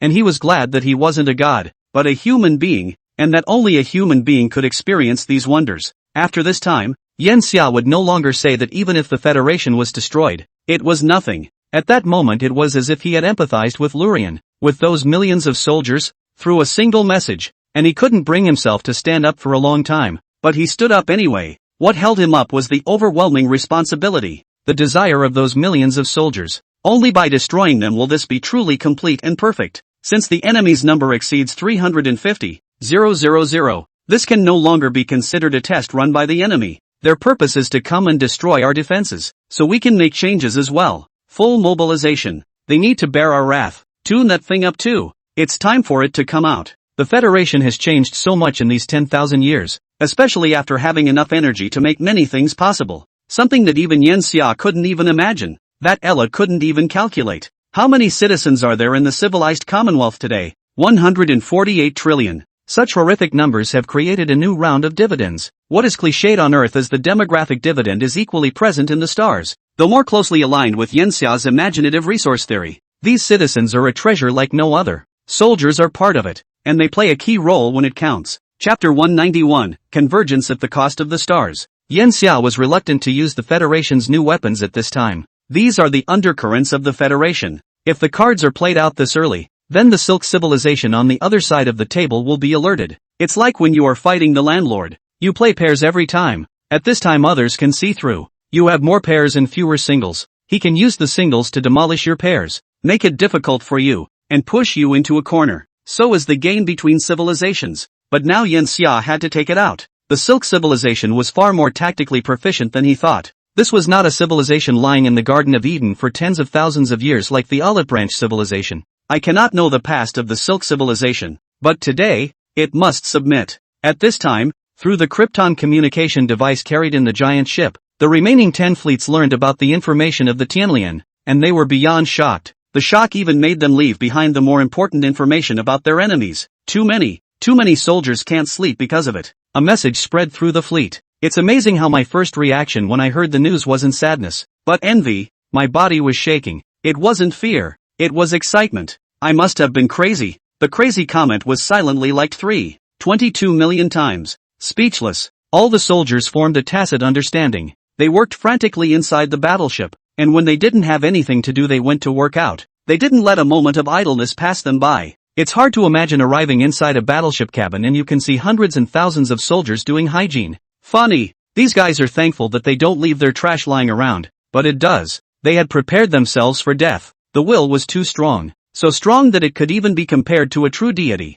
And if someone were to probe, they would find that the same will had been generated by the bioships that the soldiers were in. It wasn't surprising, because those battleships were also life. And while they weren't intelligent, they could feel something. Soon, battleships made ready. They began to move away from the star system. And then they turned their heads, and a terrifying invisible beam of energy shot out from above the giant ship. These energies were not regular energies, but dark energies. High-powered dark energies that could penetrate right through the star's surface and bombard the core of the star. The change then expands from the interior of the star to the exterior of the star, exacerbating the bubble-A incompatibility and making the star expand extremely. And after expansion, comes collapse. This is all very quickly led by external forces, so quickly that it can be accomplished in just a few days. Incredibly strong energy was ejected. Energy that even today's civilized Federation would need to produce for more than 1,000,000 years to reach. If the energy of a star could be fully utilized, this civilization could directly have energy reserves that rivaled those of a level 2.5 civilization.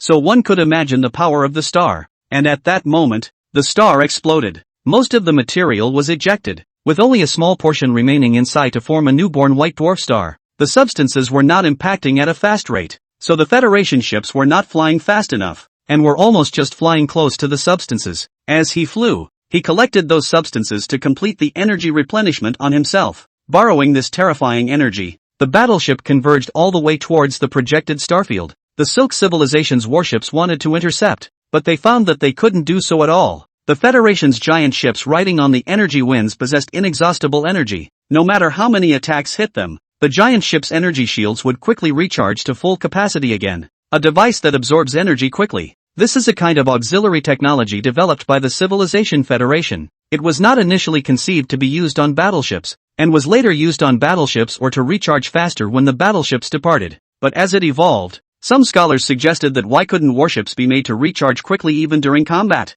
This type of charging was birthed. It is like a voracious tautai, using gravity to siphon off the energy around it. This is a path not envisioned by the Silk Civilization. Although the Silk Civilization was more powerful than the Civilization Confederation, the gap had long been narrowed in these 10,000 years. Silk Civilization is level 2, 3, at the end of the line. The Civilized Commonwealth is 2, 3 and in the early stages. Both are in the same class. The rendezvous took a full 89 years, and before that, the Federation of Civilizations was first confronted by the Silk Civilization's attack on 3 major star systems. There are no surprises. The Silk Civilization used stellar-scale weapons against 3 major star systems within close to 0.3 light-years, destroying 3 major stars, and Yenxia smoothly observed the number of Silk Civilization warships. 40,000, not altogether 40,000, but 40,000 in each of the stars outside the 3 major star systems, adding up to a total of 120,000 Silk Civilization ships. If they had eliminated roughly 80,000 Silk Civilization warships at this point according to Lilian's guess, then there should still be 270,000 Silk Civilization warships left at this point, and with 120,000 of those 270,000 here, then the other 10 Federation fleets were facing 150,000 Silk Civilization warships. There was actually a lot more for Yenxia to consider now. What would Silk Civilization do? Whether to still go back and destroy those 10 fleets as he had thought before, or to let those 120,000 warships just destroy around the Federation. In Yenxia's opinion, the probability of the second one is a bit higher today. Prepare for a strong enemy. While this may seem like a bigger blow to us, it's actually not an opportunity. At this moment, Yenxia was standing inside the Kunlun ship. This was the second time he had boarded his main ship after these 10,000 years, and the battleship had been altered in many ways, and while the body shape was the same as before, the interior had long since been turned upside down. The Federation's borders are not as vulnerable as the Silk Civilization thinks. The Silk Civilization split the fleet, which was to their advantage and better suited to his planning afterward. Start it up. Go meet the Silk Civilization. I've never had a head-on encounter with them, and we don't even know what they look like yet. I guess Yenxia intends to do it himself. This may seem very dangerous, but it is not, for there was far more than just one giant ship. The Kunlun. There were 3 others, and there were other warships besides the giant ship. These battleships are relatively old, but have been remodeled and have been refreshed internally, and they number as many as 20,000 ships. Also there are bioships. The cost of bioships has been pushed down very, very low over the 10,000 years, where there are over 400,000 of them. These are the mainstays of the civilized Commonwealth. Of course, there's still a considerable gap between that and the Silk Civilization. But this was just a fleet of the Silk Civilization. Yenxia was confident in taking down these 120,000 Silk Civilization warships. There's another reason, and that's because this is the Federation. And the Federation has more than just battleships and weapons anchored within the star system. Everything is already poised to go. In Yenxia's opinion, this had reached the climax of the war. Chapter 192 Stringed Information Flow Weapons. The Kunlun was like a giant beast swimming in deep space. The starlight from the universe shone on its hull reflecting magnificent rainbow colors. This was not intentional, but because the surface of the Kunlun had a very large number of dimples, which could scatter high-density energy beams as a defense against enemy laser weapons. Of course, that's only part of it. If you really want to understand, you will find that these bumps are very complex, and when a particle enters a bump, it will fall into a pocket. And each pocket will trigger gravity when it senses that a particle has entered it. Gravity introduces those particles into internal whirling orbits that accelerate them like the rifling of a bullet, and then uses that traction to eject them through another orifice. It's not an easy thing to do. It took a full 621 years to develop this thing. From theory to practice to fully proven usefulness. It's just a little thing. As technology improves, many problems seem to become easier to solve. But then there will exist more things that are 10 times, 100 times harder than what you encountered before, and will take more time to solve. Aside from this little thing, the Kunlun had more advanced technology utilized on it as Yenxia's main ship. Yenxia looked at the star map at this time. There was only the Kunlun around, not because he had forgotten to bring the other ships with him. Rather, Other warships were heading in different directions at this time. Since you've decided to go and attack the other side, be thorough and wipe out the other side. After the Silk Civilization's warships destroy the 3 major star systems, they definitely won't stay for a moment, after which they will probably head to neighboring galaxies. They'll think we think that, but in fact the opposite is true. Having identified the other side as a civilization well versed in strategy, we should bring in the other side's perspective to understand how they can maximize the gains from this attack.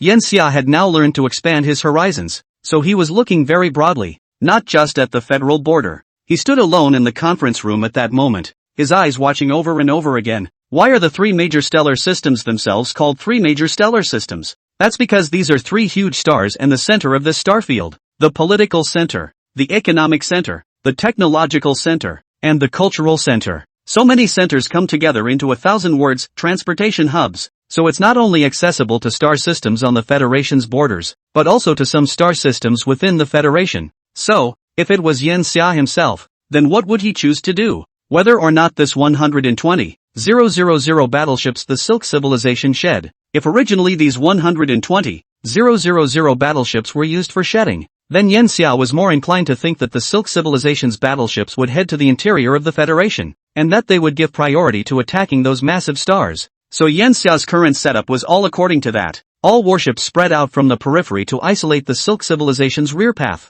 As for the interior, it is intercepted entirely by the stellar system's weapons launching attacks. Why didn't you do this before? Because of the distance. The 3 major star systems are not clustered together. They are more than 20 light-years apart. And even with the fastest support it would take 200 years to reach them. And they are too spread out. And the Silk Civilization's warships were close to the first battlefield itself. And after resolving those 3 fleets, it would only take them 50 years to reach their destination. After initially figuring out just how many enemy warships there were, Yen Xia still chose to play it safe rather than gamble the lives of the citizens of 3 major star systems on the fact that the enemy was few in number. And now that the Silk Civilization's warships are likely to enter the Federation's interior, everything becomes different. Sure, it's also just a guess. That's why Yen Xia's goal was to invite other warships to travel to the outside, not directly into the Federation's interior. As for the problem that the Silk Civilization's battleships might have reached the interior and couldn't catch up after they reached the exterior, Yen Xia took that into consideration as well. About 140 years later, the Quinlan arrived at the projected location.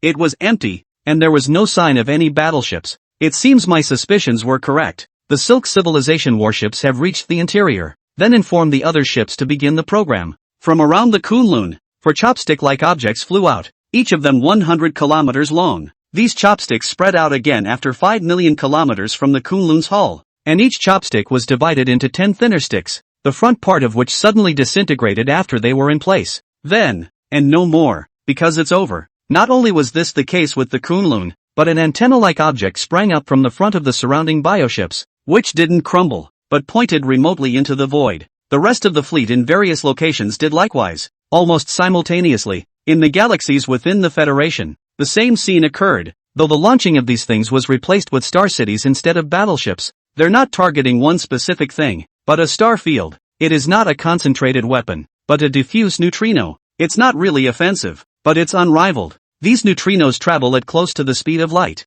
and they are very tightly packed and very well dispersed. They have a terrifying penetrating power, but that penetrating power doesn't come from the neutrinos themselves, because they are not neutrinos in the traditional sense. They are arguably the particles that underlie the creation of the civilized Commonwealth. They are smaller than the average neutrino, but they possess mass, which is why they are said to be compact, and when they are said to be scattered, it's because they don't have many strings inside them. The reason for this is that the Federation changed the vibration pattern of the string and increased its energy level. When viewed at the Planck scale, the string becomes a strand of strings, each of which vibrates, making it look like a string of pearls. What happens when these high-energy neutrinos hit their targets? The strings will crumble. The energy generated during disintegration is negligible at the macroscopic scale, but on a micro scale, it can destroy all order. It will destroy all information, and it's hard to resist. The order of the elementary particles was disrupted, and even Yen Xia wasn't sure what the consequences would be, but what was certain was that it wouldn't be too good, or even severe to the extreme. Yen Xia named it String Information Flow Weapon. It is the real secret weapon, one of Yen Xia's bottom cards. The Civilization Federation was still too weak compared to the Silk Civilization in terms of combat power, so over the past 10,000 years, he had not only wanted to advance in the number of warships, but also to make innovations at the weapon level. Not low-end weapons, mediocre weapons, but weapons that can make a decisive difference on the battlefield. Let's just see how it works in real life for the first time. Chapter 193, Open Spin and Closed String Conversion. Threats. What are the effects of sudden changes in microscopic particles, especially strings, on the macroscopic world? A number of scholars within the Commonwealth have always studied it, but the outcome is uncertain. The first reason is because the string itself is not a directly observable thing, like the imaginary particle. It is determined by calculating the effect of the chord on other matter or energy. The second reason is that strings are actually very stable, which causes most of the underlying particles in the universe to be very stable, whereas string information flow weapons destabilize the strings, which is like throwing a stone absolutely vertically on the ice, and you can't detect information about the ice, so you have absolutely no idea of the exact precise state of the stone after it lands on the ice. Does it bounce up, or is it embedded in the ice? Will it move to the left, or to the right, forward, backward, or a few degrees to the right, a few degrees to the left, favoring the southwest, or the northwest? These are uncertain, unless you accurately measure the ice. However, there is no way to go about accurately measuring the ice, strings, with the current strength of the civilized federation. Although the civilized federation's use of strings was much better than tens of thousands of years ago, this use was still sketchy. Yanxia believed that higher civilizations possessed more powerful string technology, but the Federation was still far from it. Yanxia had all the ships begin to close up after the string information flow weapons were fired. Not knowing the state of the enemy, one could not be sure of the extent of the damage the enemy had sustained, so all that had to be done was to follow up the attack when the enemy had not repaired himself.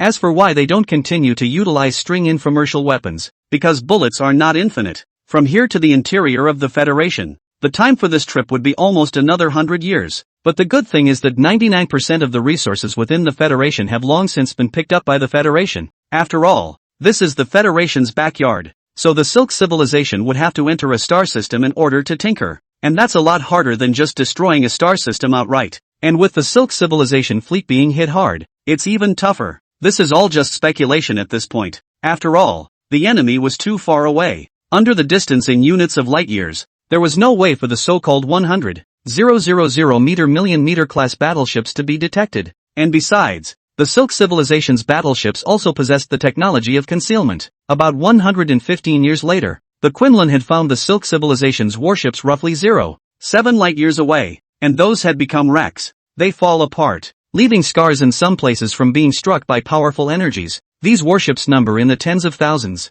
Yanxia ordered some biological warships to collect the wreckage of those Silk civilization warships, and he led the Quinlan onward. After all, time waits for no man. He had observed one of the Federation's stars twinkling a dozen years ago. It was the enemy and the Federation fighting. No information from the star system had been received. Surely that star system had been blocked. It took another 21 years or so before Yanxia got a portion of the wreckage of the Silk civilization's battleships to study. The energy is actually coming from within. Yanxia was very surprised. By interior he doesn't mean the interior of a battleship, but the interior of materials, of molecules, of atoms. The string changes seem to have caused a transformation of matter, with nuclear fusion, fission and even turning some particles into antimatter, traces of which can be clearly detected in the microscopic. But that wasn't what surprised Yanxia the most. What surprised Yanxia was the disappearance of a portion of the substance, which disappeared without leaving a trace. You couldn't even observe the signs of annihilation. It was as if the substance had never existed. Will the strings be destroyed?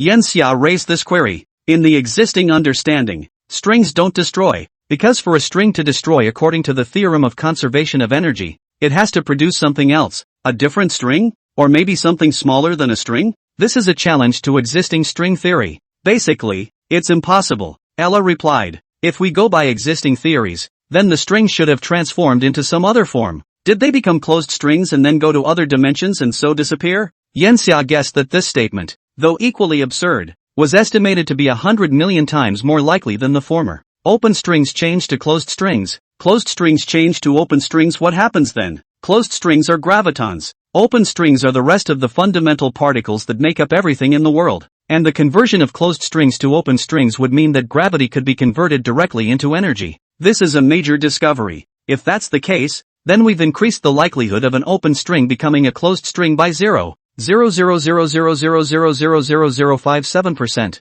which is a big improvement. Ella poured cold water. Something with a probability of less than 1 in 100 million can be called impossible. Right now this is at the impossible stage. After all, they create chaos? and chaos gives this chance event. Chance may become inevitable, but even with more of this chance, the Union cannot be made to control the strings. Better tackle the Silk Civilization's fleet first. Then, Yen Xia didn't want to delve into this matter at this point in time. Every moment past the Filament Civilization's fleet could potentially breach the star system to get energy supplies. According to the analysis of the wreckage, the Silk Civilization's loss of battleships should be between 70 to 74,000 ships. It's the equivalent of going to more than half of the battlefield, and I'm guessing their energy reserves won't be optimistic. Since the strings are attacked indiscriminately and the energy storage unit is so sophisticated it can't withstand such variables. Ella analyzed. This gave Yen Xia some reference. The battleship wasn't far from reaching that star system. Every star system in the Federation was definitely considered solid as it relied on the energy of the entire Federation.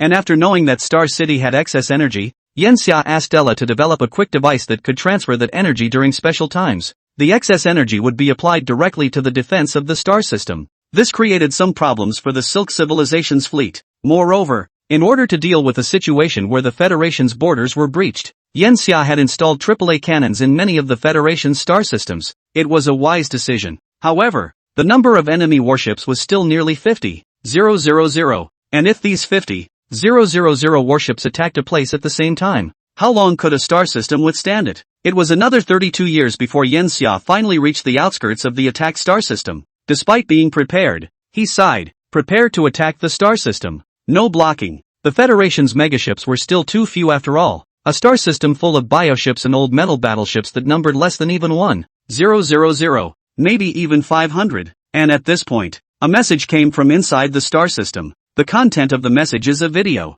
There are also many Federation citizens within the star system. Apparently this is a threat from the Silk Civilization. Yen Xia.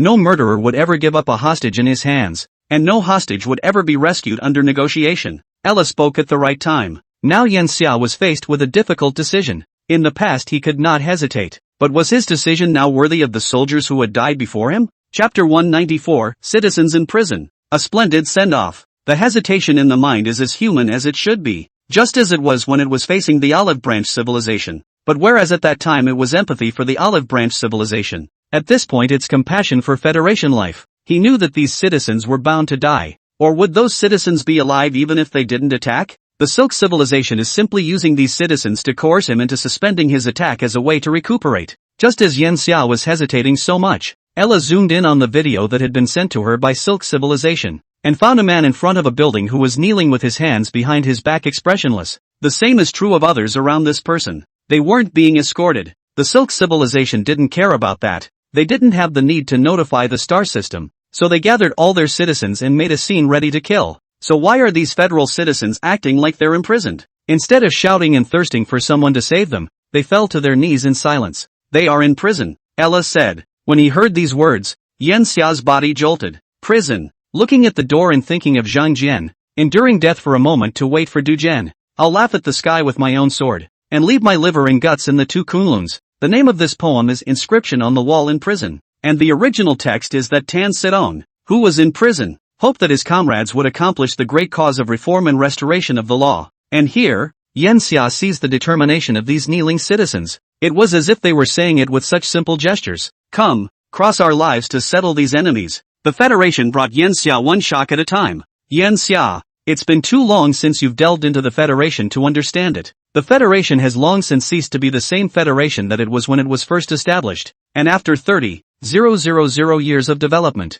every citizen of the Federation has been firmly bound to it, both physically and internally. To them, there is no difference between the Union and home. Ella is watching all the time, gathering information about the entire Federation, and it has an absolute right to speak. Yen Xia has not been an ordinary member of a collective for a long time, and he has even somewhat forgotten such a feeling. But he has forgotten does not mean that the four words family and national feelings will die out. Citizens of the Commonwealth have obviously developed such a sense of home and country for the Commonwealth, so the soldiers are willing to give their lives, the citizens are willing to give their lives, and they are trying to sustain the entire Union, not the life and death of individuals in the district. All this selflessness comes from the same thing. That's perception. The Federation has watered down schools, but that doesn't mean that the Federation itself is poorly educated. In fact, almost a Federation citizen who has never been to school can get a clearinghouse exam when placed on Earth. Why? Ear to the ground. As living in the 21st century ordinary people, How also than living in the ancient world-wide knowledge? Some in the 21st century widely known knowledge. To the ancient world that is some of the Hanlon Academy or other institutions are difficult to dig out of the mystery of a lifetime.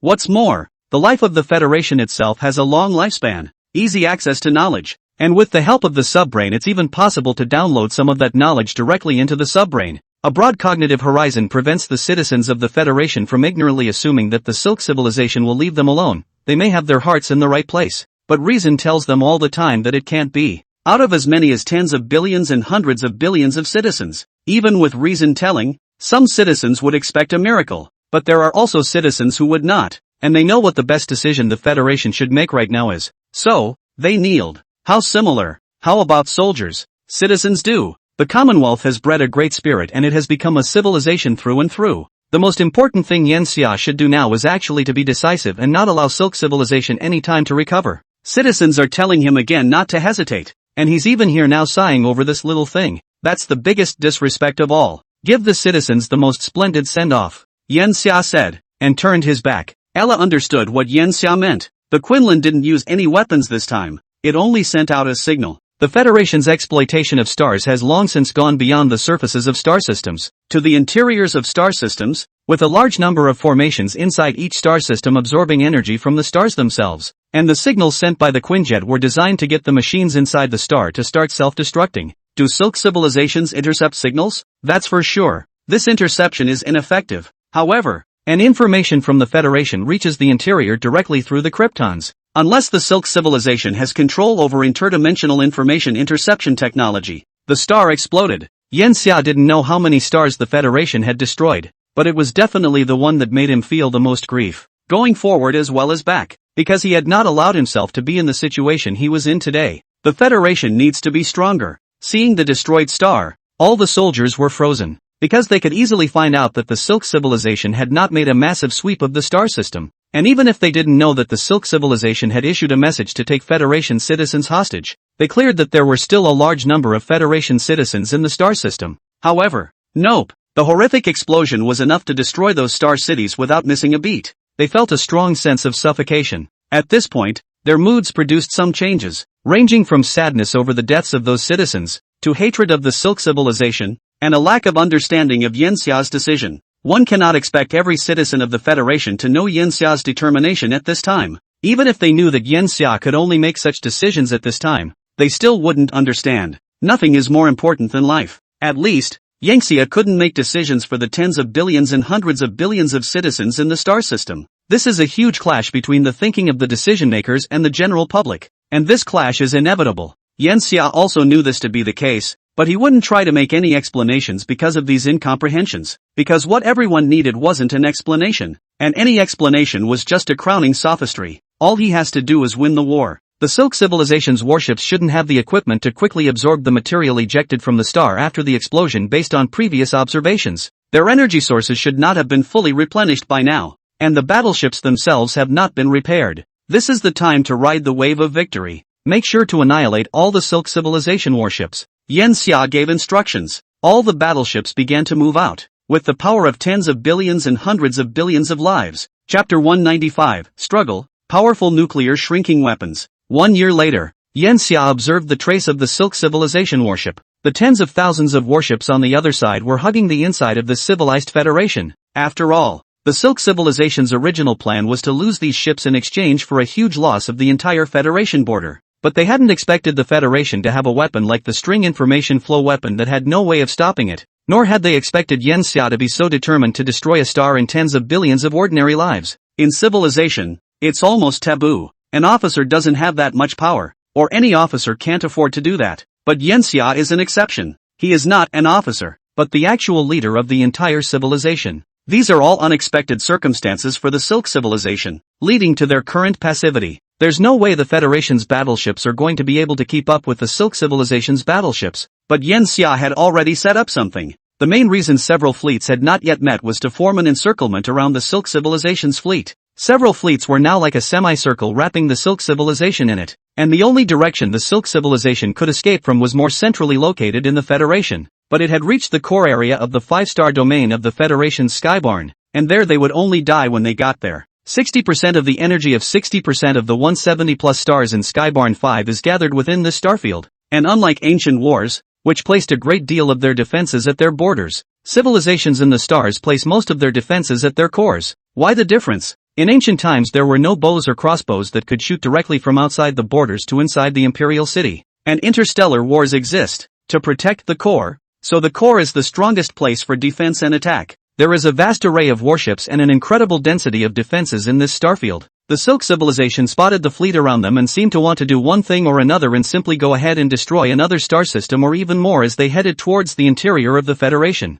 It's just a useless struggle. Yanxia just told the fleet to tighten the encirclement, and after traveling for roughly 100 years, the Silk civilization's fleet ran into difficulties. Here, the entire starry sky is densely populated with a variety of interstellar anchor points, which release massive amounts of gravitational waves to form a belt of defense. The Silk civilization fleet instantly felt inching forward, because there's too much of it. To go on the attack will have to consume huge amounts of energy. If it is passive defense will need to consume more energy. They are at this time as rootless water, even if the battleship has the engine to produce energy, but these engines have long been unable to meet a battleship. Knowing that every battleship of the Silk civilization would need at least 20-25 years of energy release from a star to store full energy, what engine could generate so much power inside a small battleship? The average battleship takes at least 500 years or more to recharge on its own. That's why the Federation developed that kind of recharge. And the Silk civilization obviously hadn't developed in this area, or it would have finished recharging long ago within the last star system.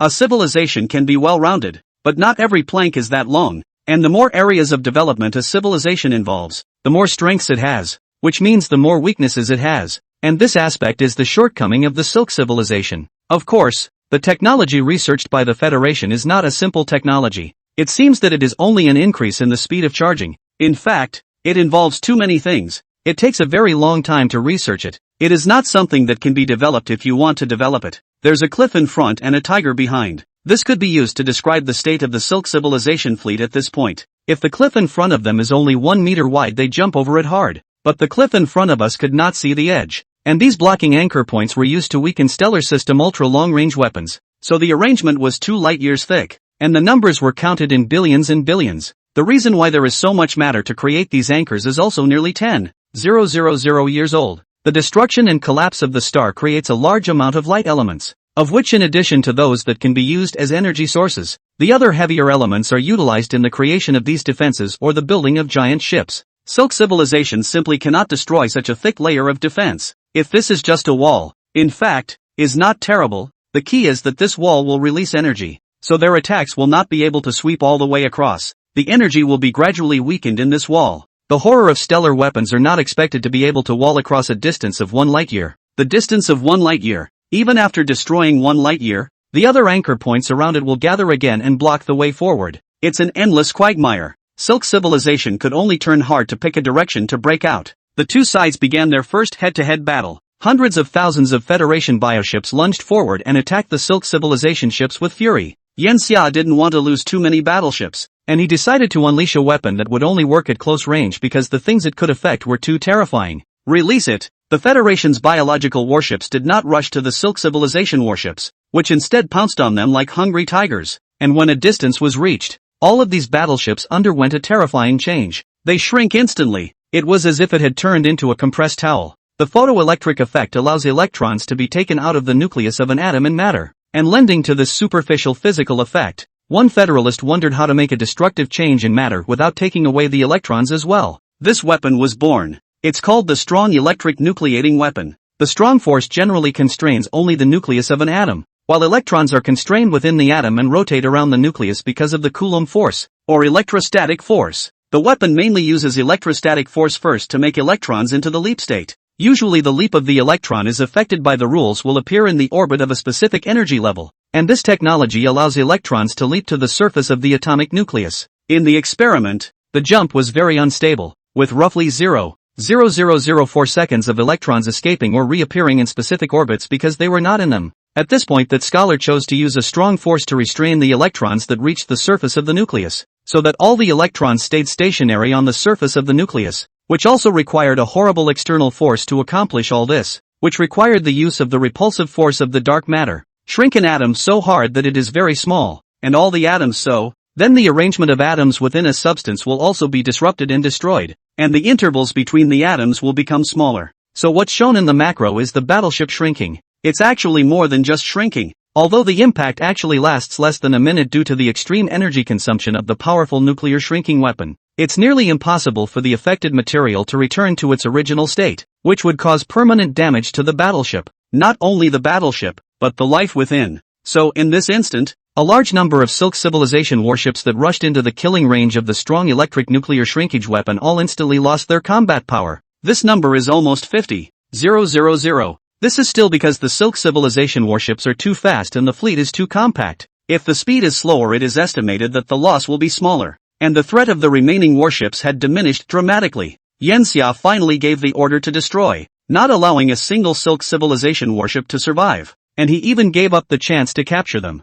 After this side of the battlefield is over, another battlefield was just beginning. The battlefields over there are just the opposite of the battlefields on this side in terms of strength and weakness. It's the beginning of the month. Where are all the gifts for the dudes? Chapter 196, Cutting Weapons of the Silk Civilization. News of the defeat of the 120,000 ships on this side of the battlefield would quickly travel to the other side of the battlefield. The Union soldiers were exhilarated beyond belief. Silk civilizations, on the other hand, reveal themselves to be angry, and they express their anger by attacking with greater ferocity. Facing over 200,000 Silk Civilization warships, the 10 Federation fleets were the ones that were clearly at a disadvantage. The reason they still rendezvoused was solely because they knew there would be no support, and the speed of their own battleships would not be able to get away from the Silk Civilization battleships. We're all that's left now, and it'll take hundreds of years for support to get here. It's simply too late. The only thing to expect is also ultra-long-range weapons. The ship divisions of the 10 fleets made a virtual space at the same time and then met within it.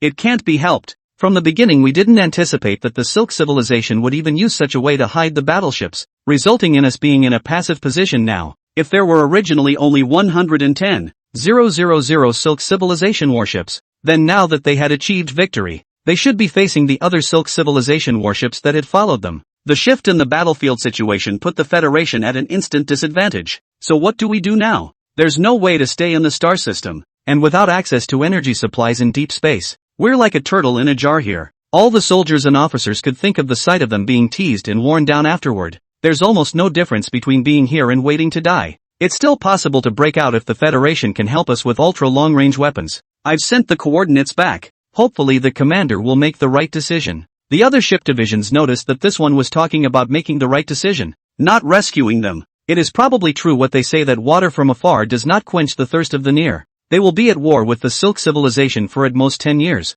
No more, and that's too short a time. Let's mass-produce bugs with the help of energy afterward. The bugs may be weak, but they can still be of some use. The bio-battleships wait first. They can't be consumed in the early stages. Now is the time to build up your strength. The 10 fleets did not converge in deep space, but were spaced about 10 astronomical units apart from each other, a distance that allowed them to help each other out without being caught in a net. The fleet began to get the superstar bug nests in deep space to produce bugs in large numbers, and when these were produced they were released and scattered across the stars. The bugs themselves consume oxygen, but the nest creates a piece of metallic oxygen for the born bugs to carry, so they are able to linger in the universe for long periods of time. In order to save time, bug takeoff platforms were also built inside the superstar bug nests, which could accelerate the bugs to more than 10,000 km/s, so that they didn't have to use up excess energy for cosmic flight. There is a benefit to the reason why bugs were created. Bugs attack high blood thin unit. If the Silk Civilization's warships are negligent, may be hit by the bugs and thus lose their combat power.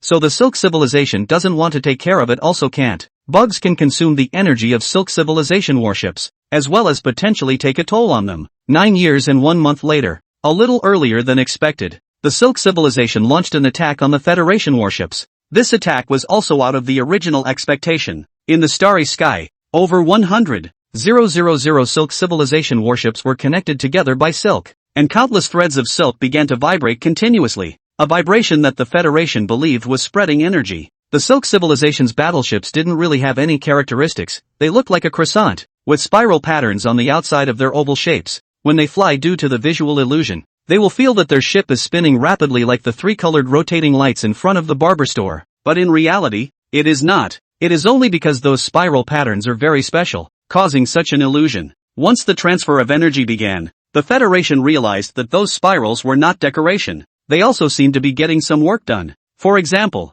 passing out all special energies. What are these energies? Don't know yet. Because the Federation found it impossible to observe these energies. It was the same as when the Federation had previously attacked other civilizations with more advanced forms of energy. Now, the Federation is also unable to observe the energy of the filament civilization, which proves that this is a form of energy that the Federation has never discovered before, and it could come from those spirals or from those filaments, although no energy can be observed. But the Federation observed the results of being hit by this particular weapon. Cutting. Countless insects were cut apart first. It was as if there was an invisible sharp blade in the void, and there were tens and hundreds of thousands of them. It's amazing that such a weapon exists. The officers of the Federal Fleet were surprised beyond belief, but did not reach the point of shock. After 7 days, however, they were just horrified. The cut did not seem to diminish in power by touching an object, nor did it disintegrate over distance as it traveled thousands of astronomical units to hit a biological warship. The bioship was cut apart mercilessly.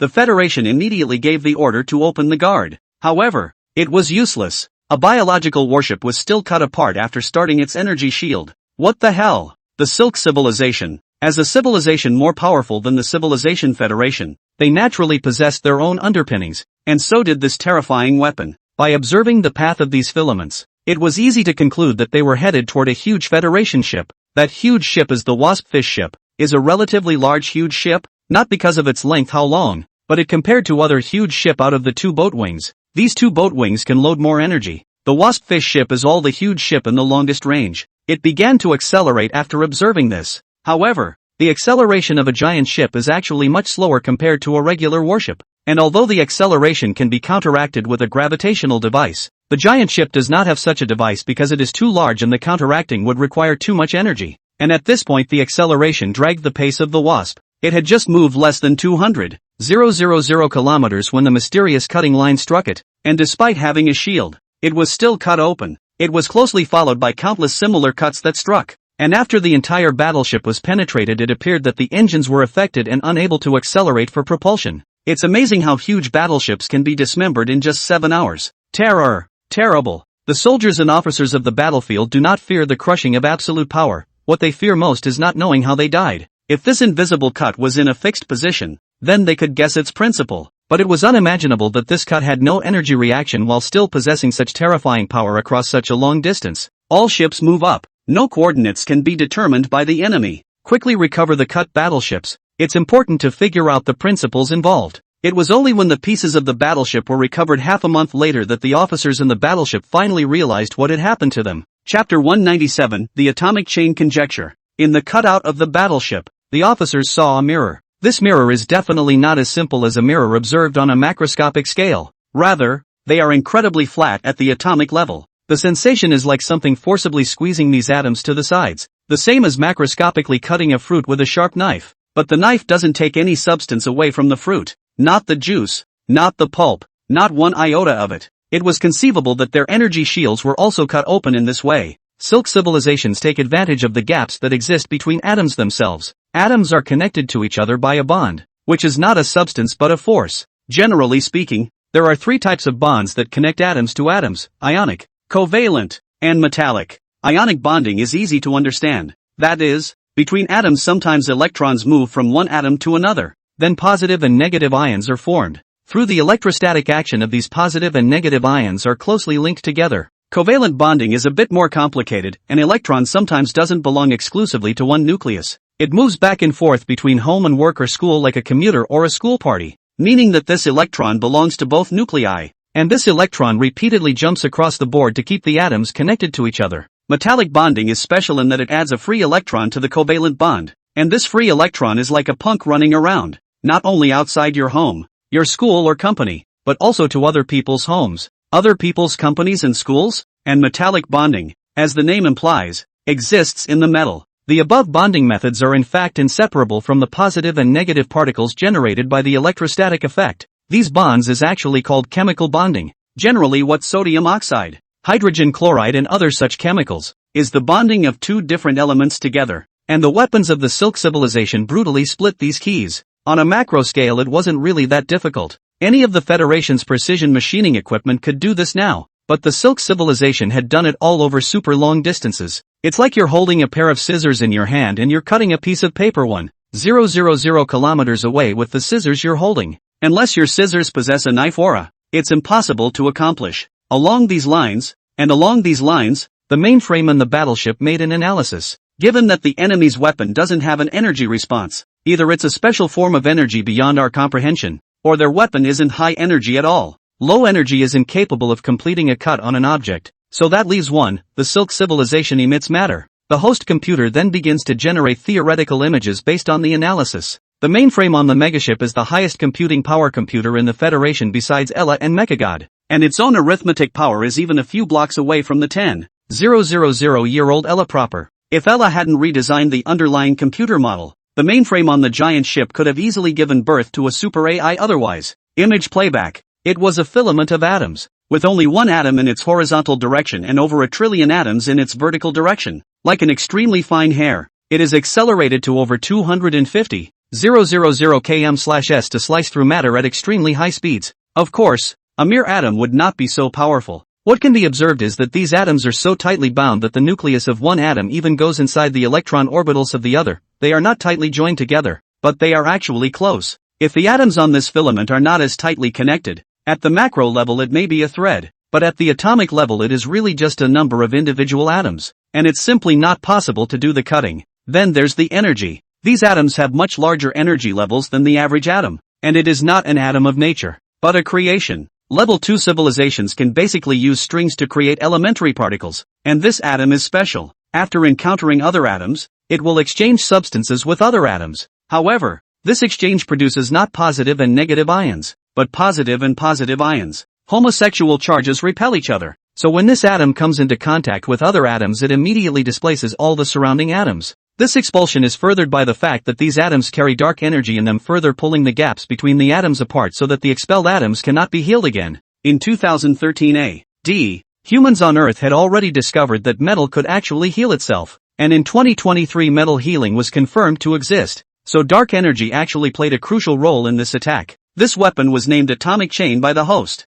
Of course, this is all from the analysis of the hosts, who did not actually observe the atomic chains. But this analysis is enough to stabilize the army. The most important thing is how to defend against a possible atomic chain. After days and nights of analyzing the situation, the 10 ship divisions, the atomic chain cut the giant ship. But the soldiers and officers inside the giant ship didn't die. Discussed the result that there was nothing to do but to hide. Because they were battleships, and not research institutes, it was impossible to develop defense technology squarely against the enemy's weapon site. Even if the giant ship had the institute as a facility, it couldn't be paired with the Federation's scholars inside the battleship. Ducking isn't the best tactic. Gotta go on the offense. It's going to have to be hard. Launching atomic chains doesn't use much energy. The Silk civilization can keep launching them to hit us, and our irregular flight is very energy intensive, which is what the Silk civilization is all about. It's better to dodge with all that energy than to go on the offensive. On the 5th day after they made this decision, a message came through the Krypton communicator. Weapons have been prepared within the Federation to help us. I can't believe it's so fast. Long live the Union. The ship divisions that were already somewhat tempted to fight to the death had their hopes rekindled at this point. All they had to do now was to send the coordinates of the Silk civilization's warships, while continuing to fall into silence after that, waiting for the Federation's ultra-long-range weapons to fire. At this time, with the knowledge of the enemy's information, since the commander dared to send over this information, it meant that this ultra-long-range weapon could definitely change the situation. That's the way it's supposed to be. Yet after 11 years of waiting, nothing happened.